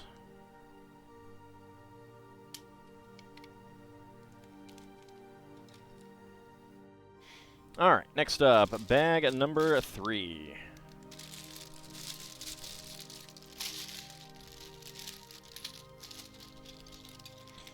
Alright, large gray plates, put those off to the side. And get these all poured out there.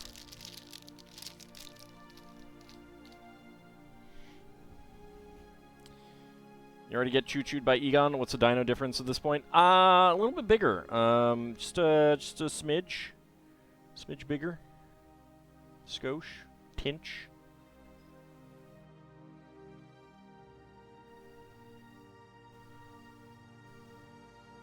Move you guys over there. All right. There we go. Part of our mini doll. Nah. If you say so. There we go. Alright, where is... Oh, there's her hair. Where's her head? There's her head. Alright.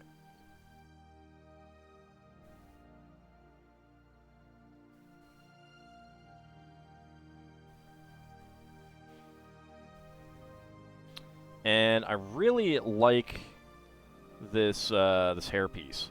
That is really nice with the I don't know, the bandana or something around it.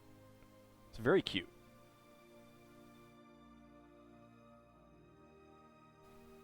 It's a very nice hairpiece.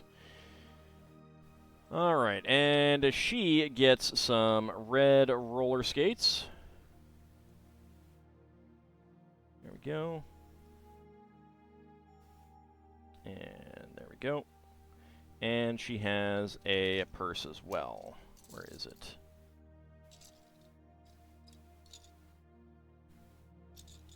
It's magenta. There it is. She should start hitting people in Tactics Ogre with that. Bonk. There we go. That young maiden is Andrea. She has great hair. Alright, we get our, that is, yeah, 6x10, lime green, 1x2 grill tile. 1x4, 1x2, 1x1 purple bricks. And a 1x4 brick. You like both hers and Evelyn's hair? Yeah, they're good hair pieces. I'm a bigger fan of that one myself, but to each their own, right? Get some magenta 1x4s in there. And 1x2 lime green 1x1 cylinder brick. Black 2x2 half tile there. Magenta 1x4. Gray 1x3. And a magenta 1x1 plate. And we get another 6x10 right there. Okay, lime green grill tiles right there, and a 2x2 turntable base, and another black half tile. There we go. And then the 6x6 quarter cylinder plate. Alright, 2 purple 1x2 plates. There we go. Beige 1x4.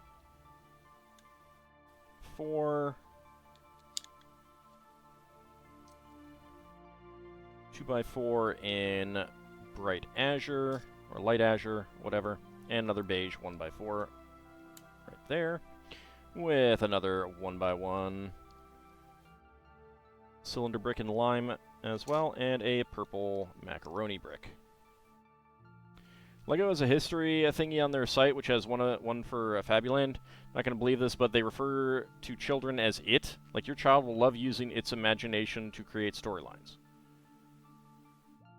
It's probably a bad translation. English has English does not have a good selection of gender-neutral words. Gender-neutral pronouns, we should say. Like, there's the singular they, but not everyone uses a singular they. And really, the only other word is it.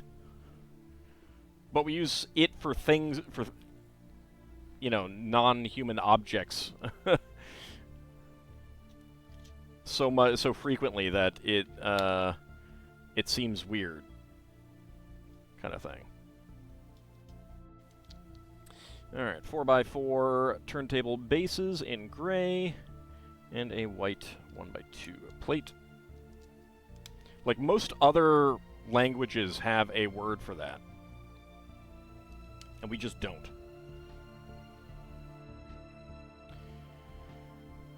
Alright, and get that 1x, I think 14. 1x12.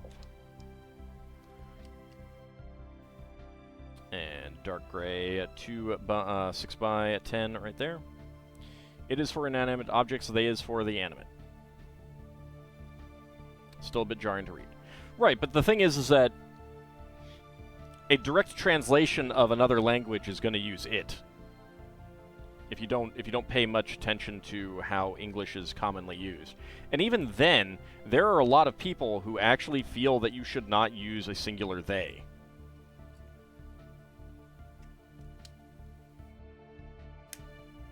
I mean, they're wrong, but that's the thing. No, I don't. I mean, it is definitely jarring.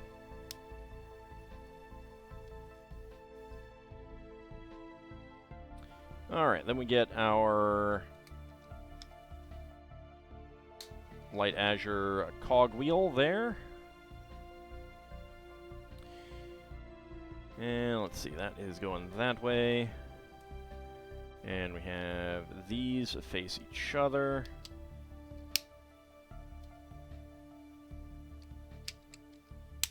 There we go. Fabuland had a lamb too as a nurse. Yep.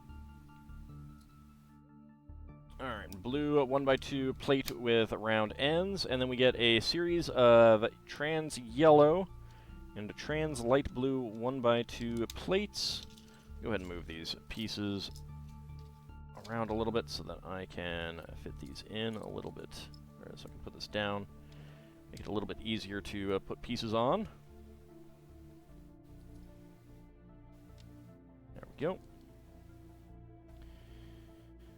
Alright, and then we get 4x4 cylinder plates with rings.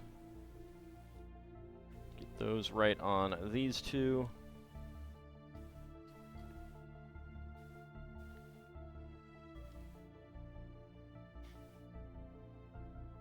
No, you can. I mean, I'm agreeing with you. Talk about anything Fabuland related you want. Just because I already know about it doesn't mean that it's not interesting to you. Go ahead.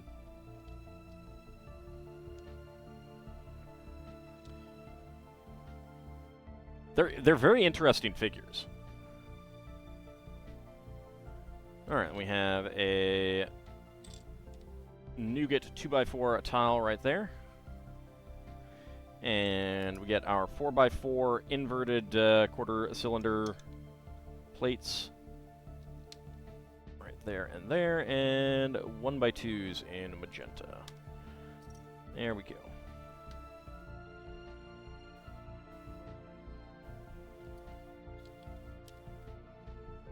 Alright, get some turquoise plates there across the back. There we go. 14.85% left. Yep, we're getting close. Alright, then we get more fun, high visibility yellow tiles, macaroni tiles to start with.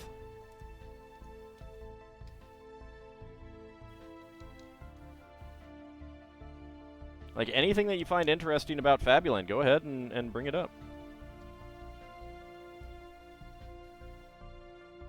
My favorite thing about them was always the accessories. I wanted a lot of the accessories.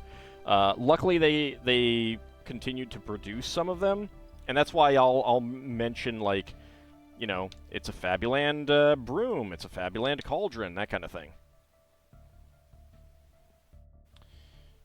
All right. 2x2 beige tiles with center studs. There we go. You're surprised they haven't tried to relaunch on them? Then again, maybe that's what the Animal Crossing will be. Yeah, so...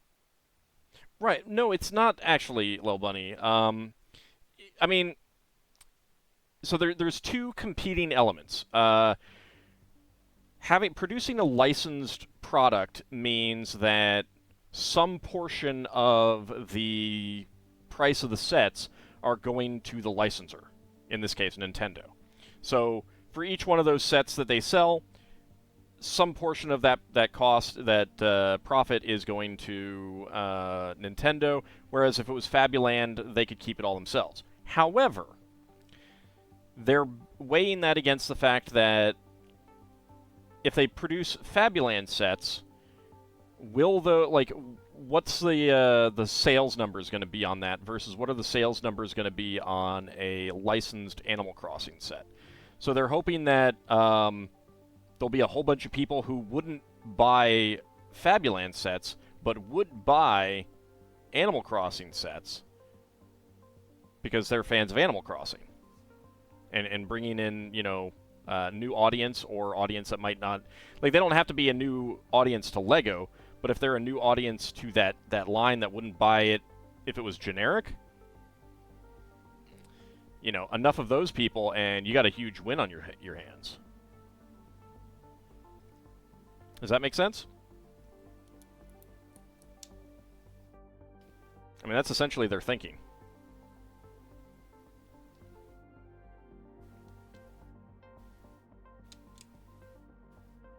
I mean, that's one reason why having, like, they did all of their own dinosaur sets, but now they're doing Jurassic Park sets with dinosaurs.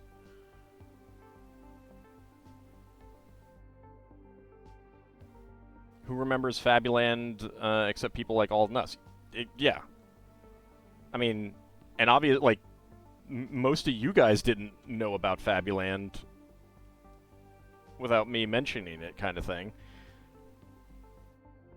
So there wouldn't be nostalgia, and the thing about the Fabuland sets is that they were aimed at a younger audience as well. You know, that was more of a 4-year-old to 6-year-old line of sets, maybe 3. Not, you know, 8 to 12 like a lot of system sets were. So it's a different audience for that as well. And I don't know what the audience for the Animal Crossing sets will be. I didn't see... let me see if there was a mention of parts. I don't think there were. Give me just a second. Yeah, there are.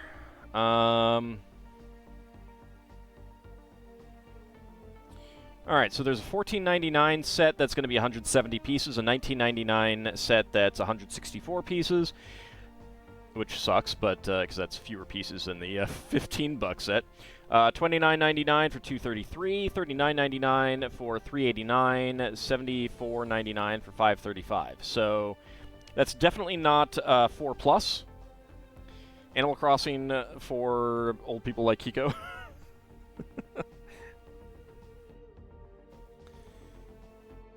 You know, and they're going to be looking at that, like, that...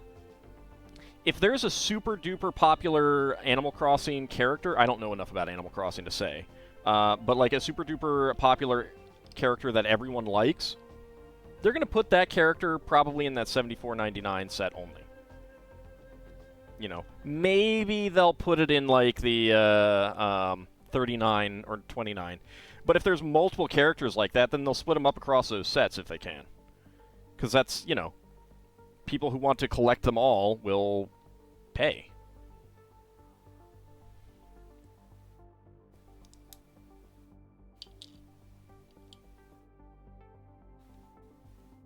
So that's what their thinking on that.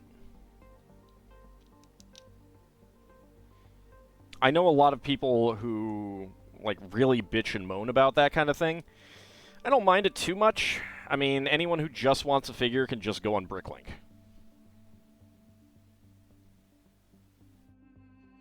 Like, that's something that they can do. Get that on there. Get that 1x8 plate.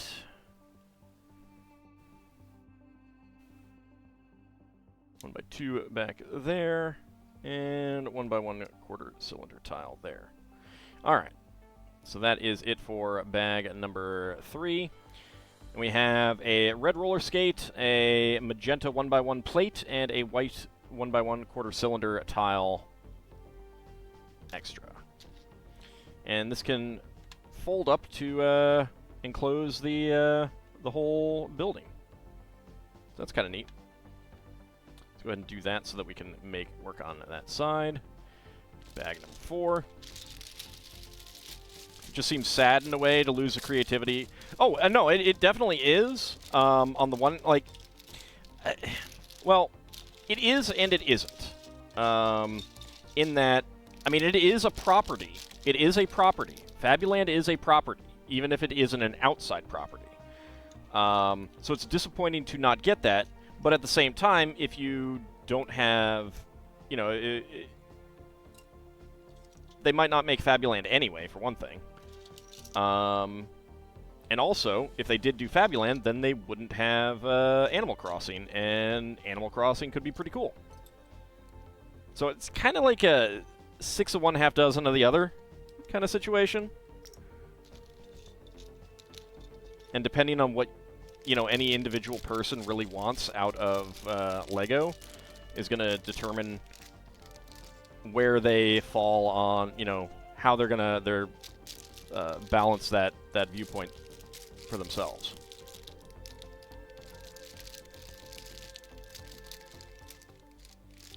I mean, I don't know if we would have gotten as realistic dinosaurs out of a regular Lego line compared to, like...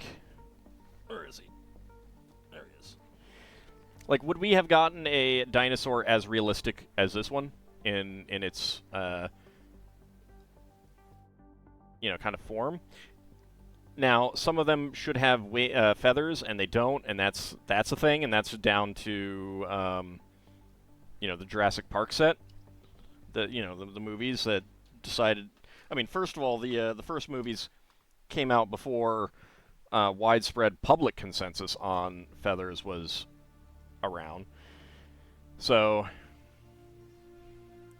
I don't know, it's there's pros and cons to it all, and it's really hard to balance out and say what's best kind of thing.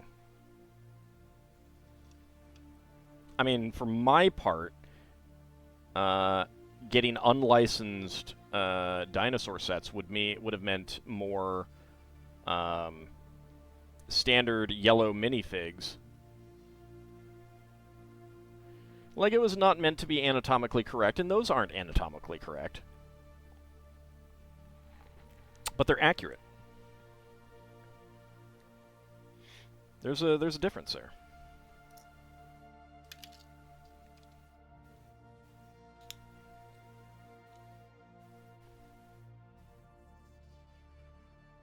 I mean, there's a lot of pieces also that Lego produces that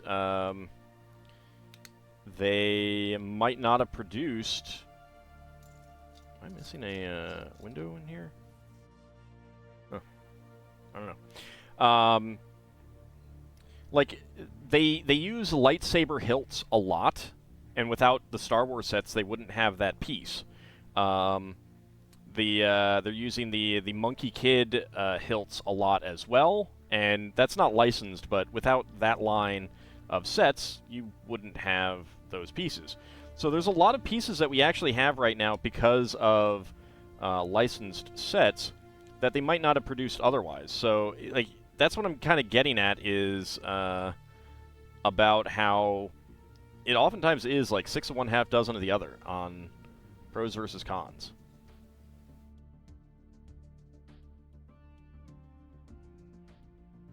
And even though the Star Wars license almost did actually really harm Lego shortly after they got it, it has been a long-term boon for them. No one would have thought of it for the castle sets. Not in that specific form. No. Because that's not a... I don't think... it's been used for... It might be used for some castle sets to attach a weapon top to a pole bottom kind of thing, but it really isn't. I don't think they would have made it, and it wouldn't have looked the same either, for whatever that's worth.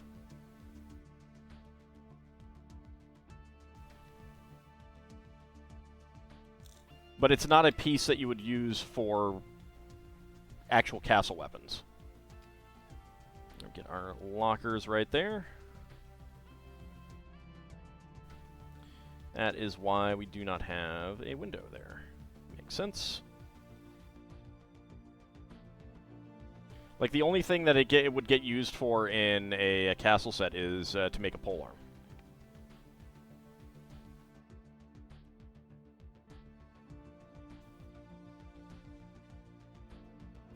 There we go, another stack of 1x1s. Alright, then we get another stack of our lovely trans 1x2s. That's light blue. I actually want dark blue, regular blue. And 1x1s. And again, it's not so much that would anyone have thought of it. You know, they might have made a piece similar eventually, like they did. Like the Monkey Kid handle is very similar to the Star Wars hilt, but it's symmetrical rather than different on each end. And so they might have made that eventually anyway, but the pieces have different forms and they have different appearances and they are useful in different contexts.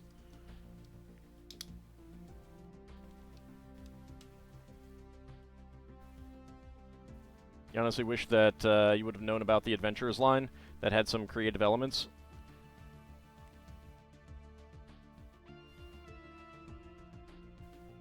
I don't agree that the licensing wouldn't allow creativity. Just because something is not their own idea doesn't mean that it's not creative.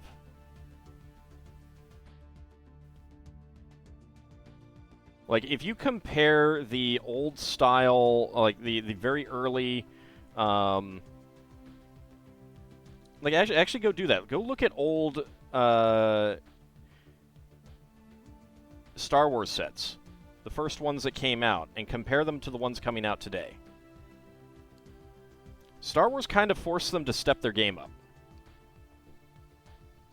That Egyptian set is really amazing and creative. Yeah, but so are the Indiana Jones, like the Anubis statues that we got in the Indiana Jones set are amazing. Like, just absolutely amazing. That's creative. Creative in LEGO is more about trying to portray an idea in the brick form, not necessarily the idea itself. Just like the six-pack abs.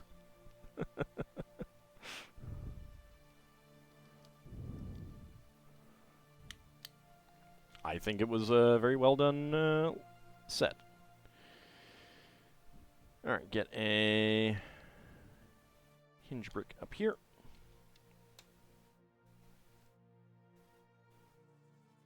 Like, I mean, I would rather get LEGO castle sets than Harry Potter, but I understand that Harry Potter sells better. So, too bad LEGO never got Star Trek. So there's a German company that has a license right now. And they do make pretty nice-looking sets, not sets that I would want to buy. But they do look pretty good. I think that LEGO would do a better job. That said, I don't know if they could get it with Star Wars. On the other hand, they did get both Sonic and Super Mario, so I don't know. I don't know. But yeah, I would much rather LEGO have Star Trek than that German company. LEGO has made Lord of the Rings, yes. But it's the Rivendell set, and they haven't made any in a little while. So this is what they discovered with the Star Wars line that almost broke them. So basically, they got the license right as Episode 1 came out. So they had some early, some like, you know, Episode 4, 5, 6 sets. And then they came out with Episode 1 sets that all came out on the same day as all of the other Episode 1 toys did. And it was a huge success. Huge success. Made them tons and tons and tons of money. Then next year, when there was no Star Wars set movie out, they made a lot of Star Wars sets. And, like, in large quantities. And they didn't sell very well. So basically, what they realized is that, like, it's not that there has to be a movie, but, like, tying into a movie really can help. Obviously, since then, they've also, you know, there have been other situations where a movie has not done well, and that meant that the sets didn't do well either. But the point is that at least with those Star Wars sets, it forced them to like look at tying things together and stuff like that. Um, and I think the reason why they didn't have any Dial of Destiny Indiana Jones sets is because they weren't sure how well the movie was going to do. And similar with Lord of the Rings, they have the Lord of the Rings license, but there's no Lord of the Rings movie out right now. And there's really not likely going to be. And I also think that I believe they have the Lord of the Rings movie license as opposed to just like a generic Lord of the Rings license. I don't think that they can like tie into the TV series or whatever.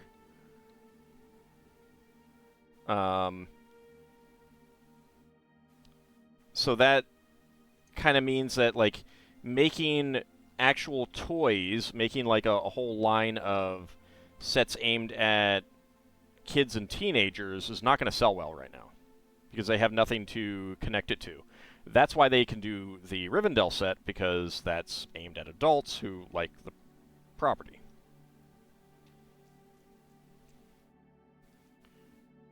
But that's also why we're not going to get like a whole bunch of Lord of the Rings sets right now.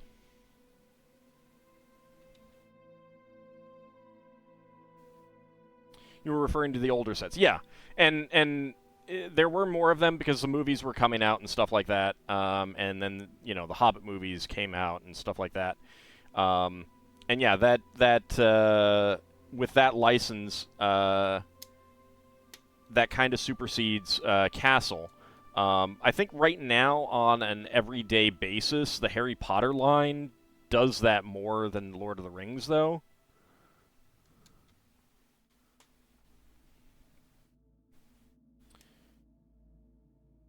So they can aim, you know, they can market a set at adults like they did with the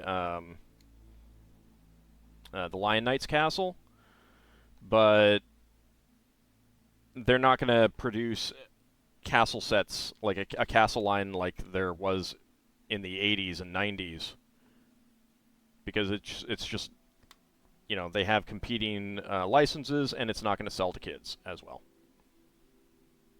And it's a shame. But, you know, what can you do about that, really?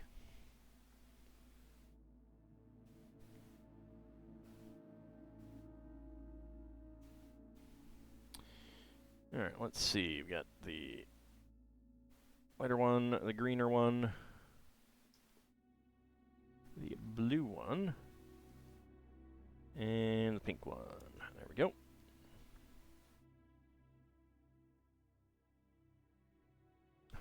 Representing a dragon that is miles long might be a challenge. It might be. I mean, there is a rumor that they're going to do I believe, a Barad-dûr set. Whether they actually will or not is, I think, unconfirmed.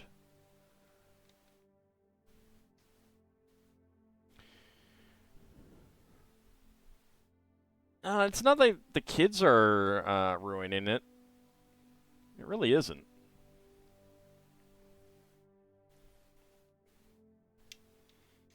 But I mean, the kids don't have enough money and interest to buy all these things, unfortunately. Purple 1x2. Another 1x2, and a bunch of 1x1s. That's 4 of them. You heard the new city stuff is going to be more water-based themed, like ocean, animals of the ocean. I did see some stuff. There's going to be your usual fire stuff as well.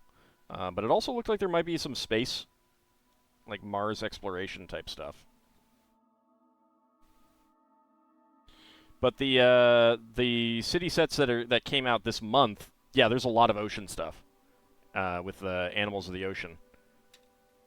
Like there's an orca, there's some sea turtles, sharks. They're great. They look really great. There's some seals.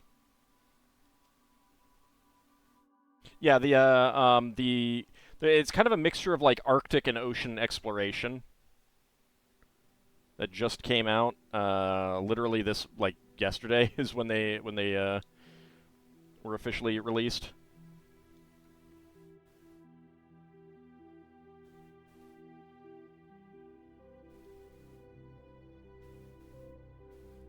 There we go. Only into Marvel, Star Wars, and anything medieval like Vikings, Knights. There is a a Viking Village set coming out soon. It was an idea set that got approved. So that should be exciting. I'm looking forward to that one.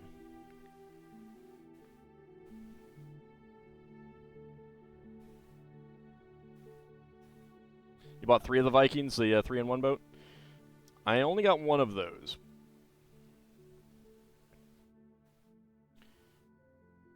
But I would like to get more. It is a great set with good minifigs and stuff like that. I mean, the minifigs are the bigger thing because most of the rest is just parts. I mean... But that's also why I'm excited about the Viking Village, because more minifigs. Just finished the Quinjet. That thing is heavy. More shields, yeah. I mean, the nice thing about an ideas set is that they, you know, doing the ideas thing gauges interest and stuff like that, and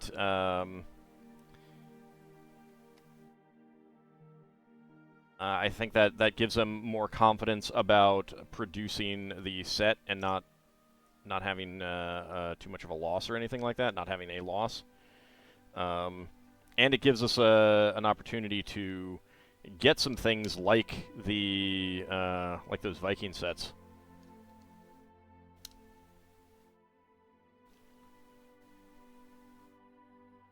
I'm hoping that pictures show up soon.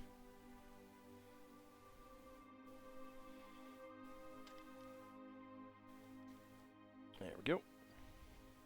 I mean, my favorite line is absolutely the, no, that's 1 by 1 in there. Absolutely the modular city sets. Those are my favorite by far.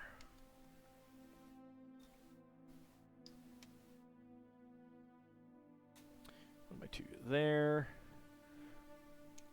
White 1 by 8 plate. Turquoise 1 by 4. There we go. 2 by 4 tile right up there. And we get some speakers with pink radar dishes inside. There we go. You like the architect sets, but you don't buy them. You just admire the set and those who build the finished product. They're really pretty. Yeah, I really want the. It depends for me. Like, I like the. I love the line, but I don't go for every set. I'm not that interested in some of them. I love the more interesting ones, which is why I'm really excited for Himeji Castle. Like that's a really interesting one that I think would be a great build and everything. All right, Mad Martin, have a good rest of your night.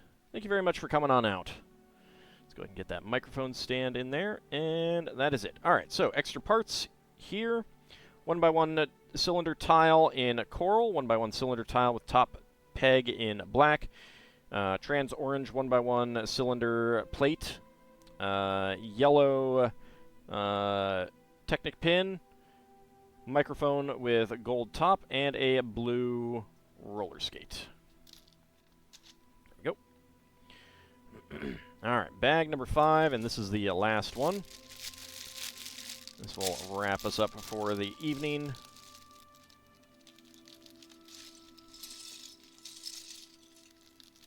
Nope, get out. Don't hide in there, piece. Working on a custom castle with like 40 orcs, elves, and human factions.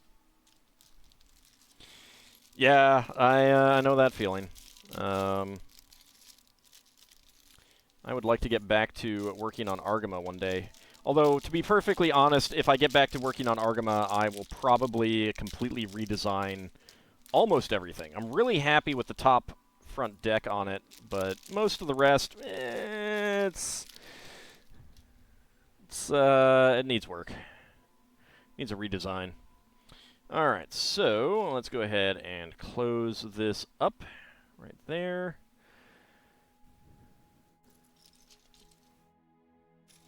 Two yellow 2x2 half tiles back here. Dark pink 1x1. Nope, one more over.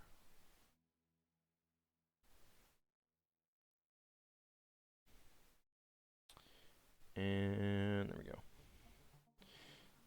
So I have one extra red skate and one extra blue skate. Are they match set respectively? I have a lot of extra skates though in blue and red, so I may actually have full sets at this point. I don't know. All right, curved top pieces there. No, so that's the Queen of Hearts. This is Johnny Thunder, although it's just like. It might just be generic Explorer from, what set was that? That is that 17? I think that's 17. Collectible minifig 17.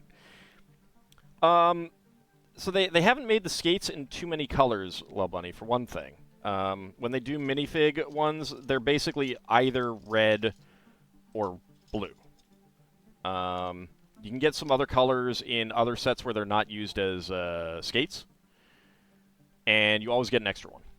So that's kind of how that works.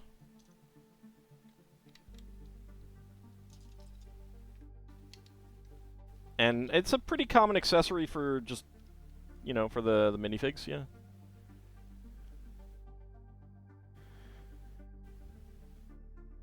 Alright, let's see. Two 1x1s and a 1x2 round at top.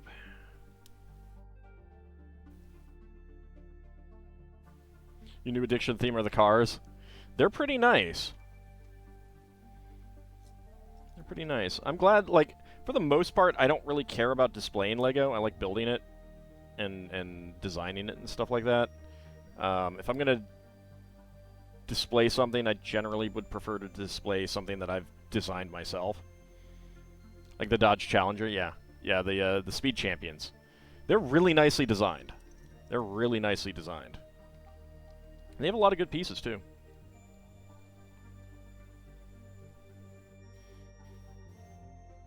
Why would a skate piece be a common accessory? Because it's just small and fun and easy to put into a set. I mean, they don't have rollerblades, so it kind of serves that purpose and stuff like that.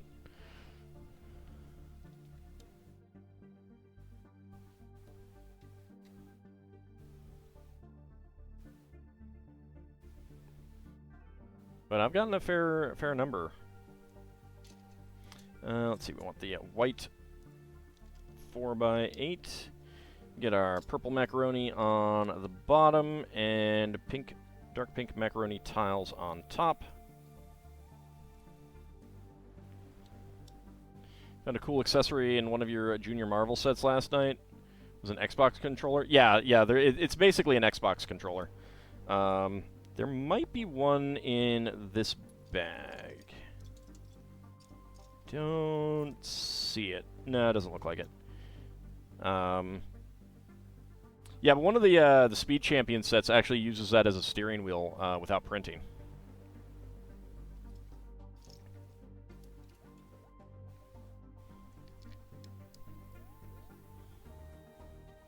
Put the skates on a dyno?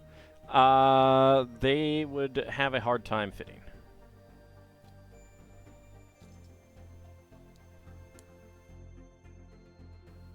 Let's get another 1x1, 1x2 here.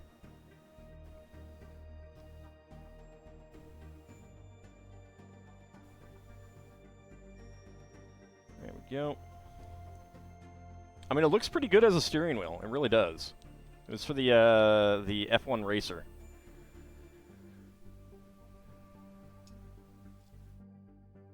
All right, 1x4, 1x4. 2 1x4 round top pieces there. 2 more 1x1 plates.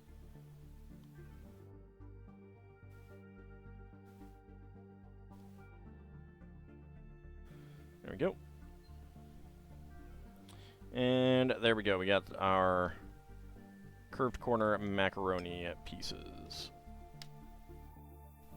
Nice.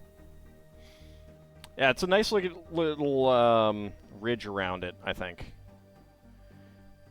Yeah, the Mercedes AMG F1. It uses a plain one as a steering wheel. I can imagine them putting that into some like plane models too, because it fits. You have that one? Have you built it though? You haven't built it yet. Well, there you go. I think that was the first set that had the shorty bricks, the 1x1x2 plates as well. All right, let's go ahead and get our sign here. Dark pink 2x2 cylinder tile. Let's move this back a bit. And black 2x2 cylinder tiles with center studs.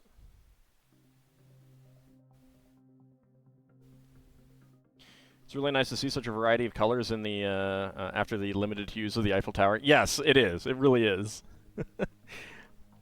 The Eiffel Tower was really interesting to build.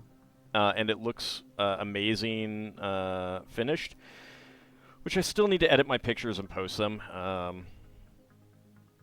But they are, like, it is most definitely not very color palette intensive, shall we say. It's a heart plate. And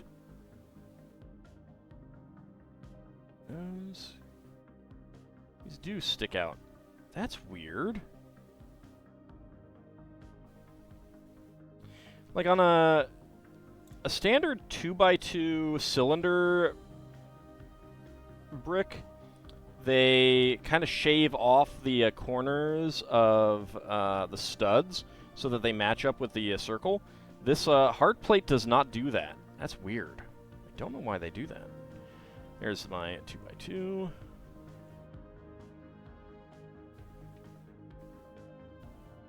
Did it come apart easily without making a mess all over? Oh yeah, it's modular, essentially. It comes apart in 4 sections.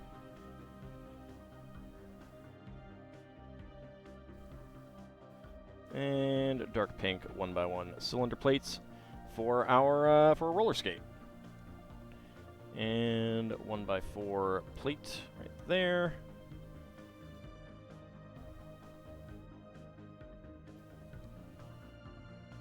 I like that. That is it's a cool little element to that sign. What's nice about building these sets, it teaches you the possibilities of how to use the bricks when making custom stuff. Yeah, it really is. Like, I'm not like a... I don't particularly care about, like, Marvel and Star Wars and stuff like that in a big way. I mean, like, I got some interest in them and stuff like that, but in general, I'm not a huge fan of them as franchises. It's not my thing. But I love getting a lot of those sets for the building techniques that they use and stuff like that. And, bowling pin. That's pretty cool. Get that there. Now I have a box full of bratwurst for a community picnic. Yep. There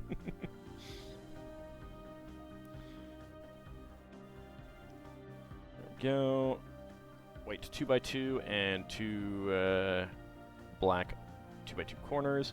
And that's like one of the reasons why I really like the Friends sets as well, because I like city building stuff. and I don't care for the mini dolls, but I feel like the designers for the Friends sets are some of the better designers that LEGO has working for them. And that's not in a bad way by any means. But they're just generally really good at what they're doing. And this would have a sticker of a controller on it, right there. Only 2 buttons, though. Jeez, it's terrible. So I love getting them for parts, and they have great colors and stuff, too, so...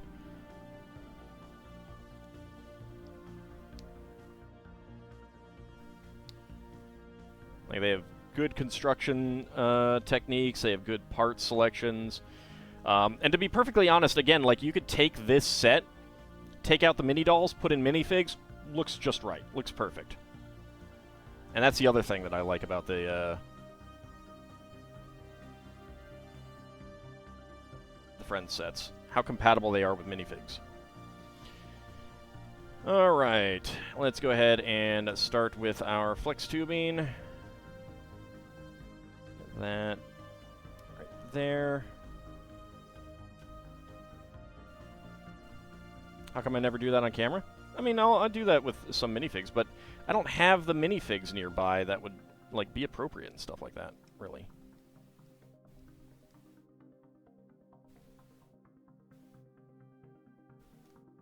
It'd be easier if I was doing like if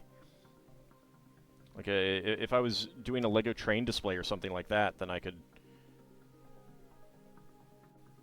use them as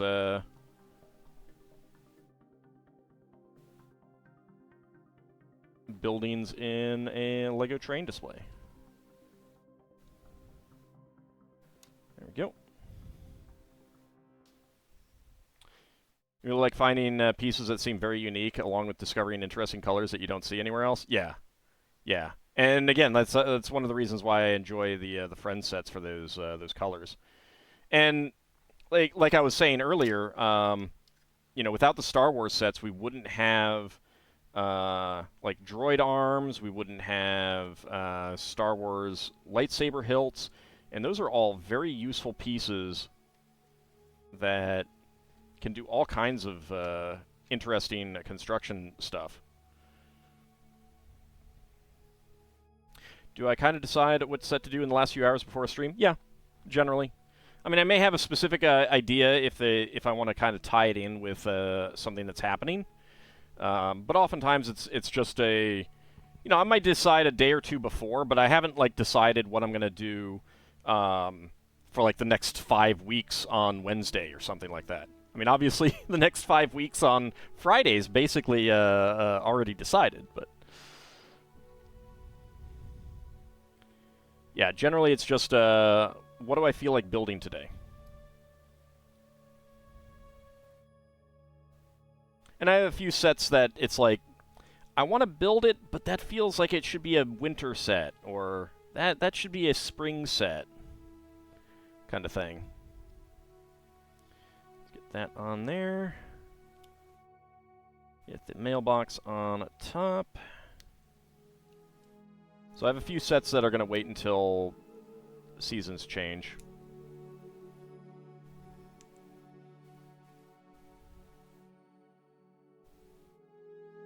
No real time to dig up some figs which would fit with the set.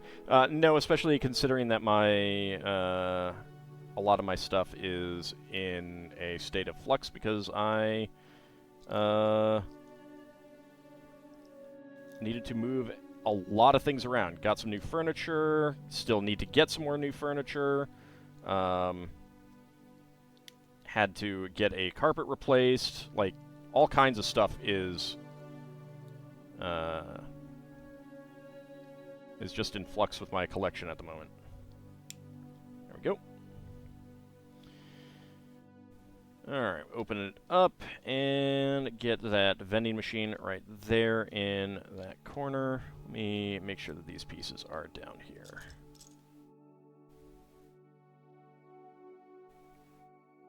You're going to try and remodel those bigger car models to use your various robotic kits to make a remote control car. Yeah, I mean, there's probably some interesting stuff that you could look at that might help with that.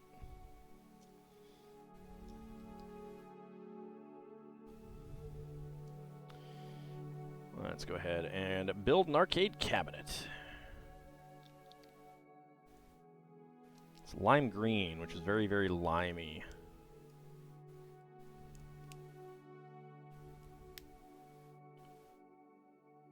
But I do like that, you know, using this as like kind of a joystick and that for some buttons. And oh, I just noticed the roller skate on the front door of the building has a sign. 80s. Oh yeah. Yeah, this is definitely a throwback type thing. Where is the actual... Yeah, here's the actual arcade cabinet screen. Right there. If it will focus. There we go. So that's kind of neat.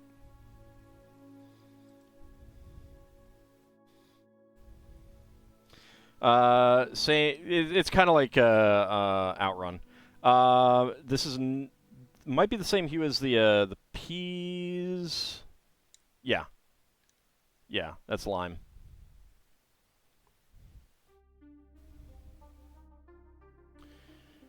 All right, and that goes right there. 2x4 and 1x4 with side studs.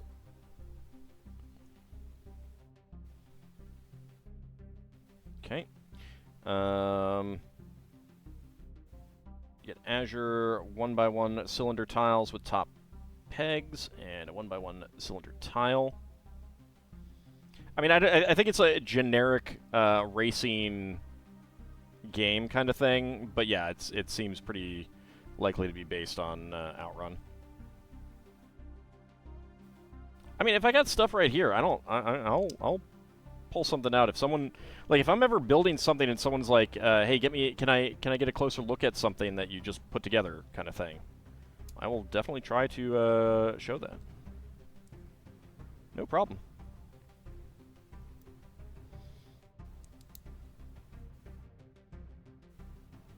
What would be nice is if LEGO designers would make a vending machine that you could design a piece and make it for you, custom color and all. Well, they do have, and it's just kind of been like testing, I think, is a minifig design thing that will print like custom designs on minifig torsos. It's not cheap, and it's not at very many stores. Like, I've got a bunch of LEGO stores nearby, and I don't think any of them have that that thing.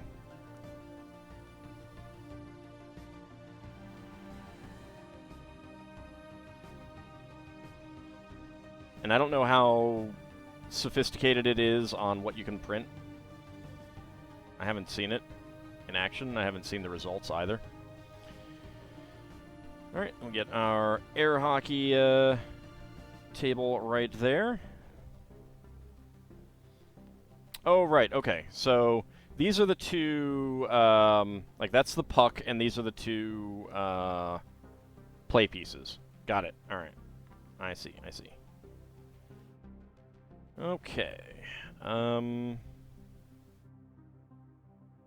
feel like I missed out on some 1x1s. Yes, I did. Alright. 1x1 plate there, and right there. There we go.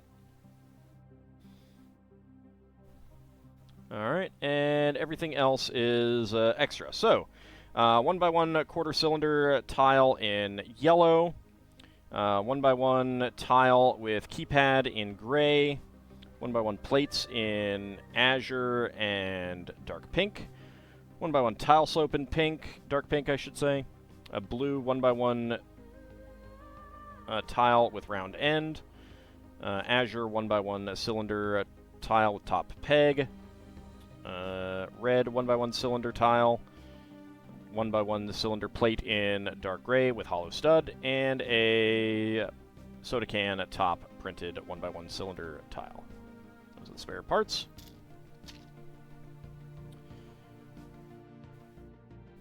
I don't remember what it's called, and like it's at like Lego stores, just a couple of them, but I really don't recall what the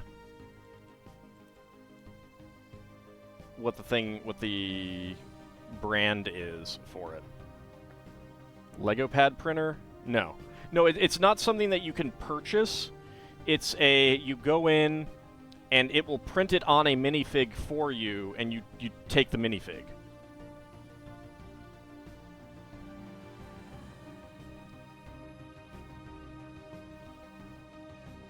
Let's go ahead and get her by the air hockey.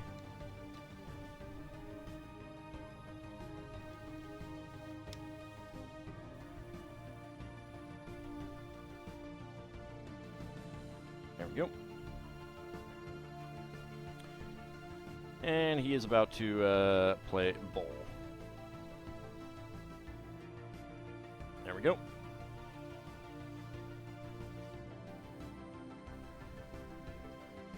And Peapod Girl is enjoying the disco floor as well.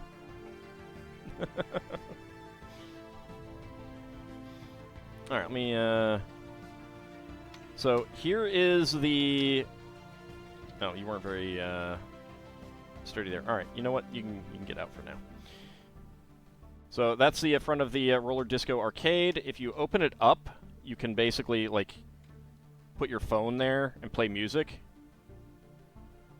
So that's what these are for, and you can just, like, fold them down there. This yellow section there is for you to put the sign back there above the bowling alley. So that's kind of neat.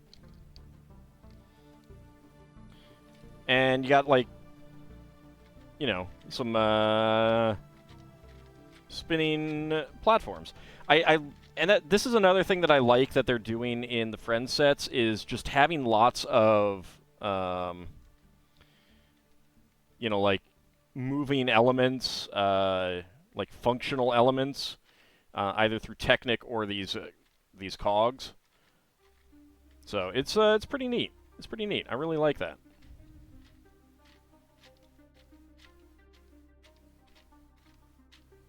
They're gonna get very dizzy though. But yeah, I really like the colors on it. Both the you know, the neon green windows and the multitude of colors on these those bricks there. It's very, very nice. And a bowling alley, which is pretty neat too. All right, but that is the what is the full name? Let's see. The Roller Disco Arcade set. Your toes got choopy gone. Well, you know, I mean, that's your fault for having toes, I guess. Yep. All right. So that is it. We will be back on Friday for some more Final Fantasy IV Pixel Remaster. We will be back on... let's see. Zerfall is doing a stream, so we'll head over his way. We'll be back Friday night for more of the Ninjago City Gardens. We'll be back on Saturday for more Spelljammer. We will be back on Monday for more Tears of the Kingdom. And next Wednesday, we will return to playing Catalina's Story in Uncharted Waters, and we will get back to building something new since we finished this next time. I want to thank you guys for coming on out, and I shall see you then. See you next time, everyone.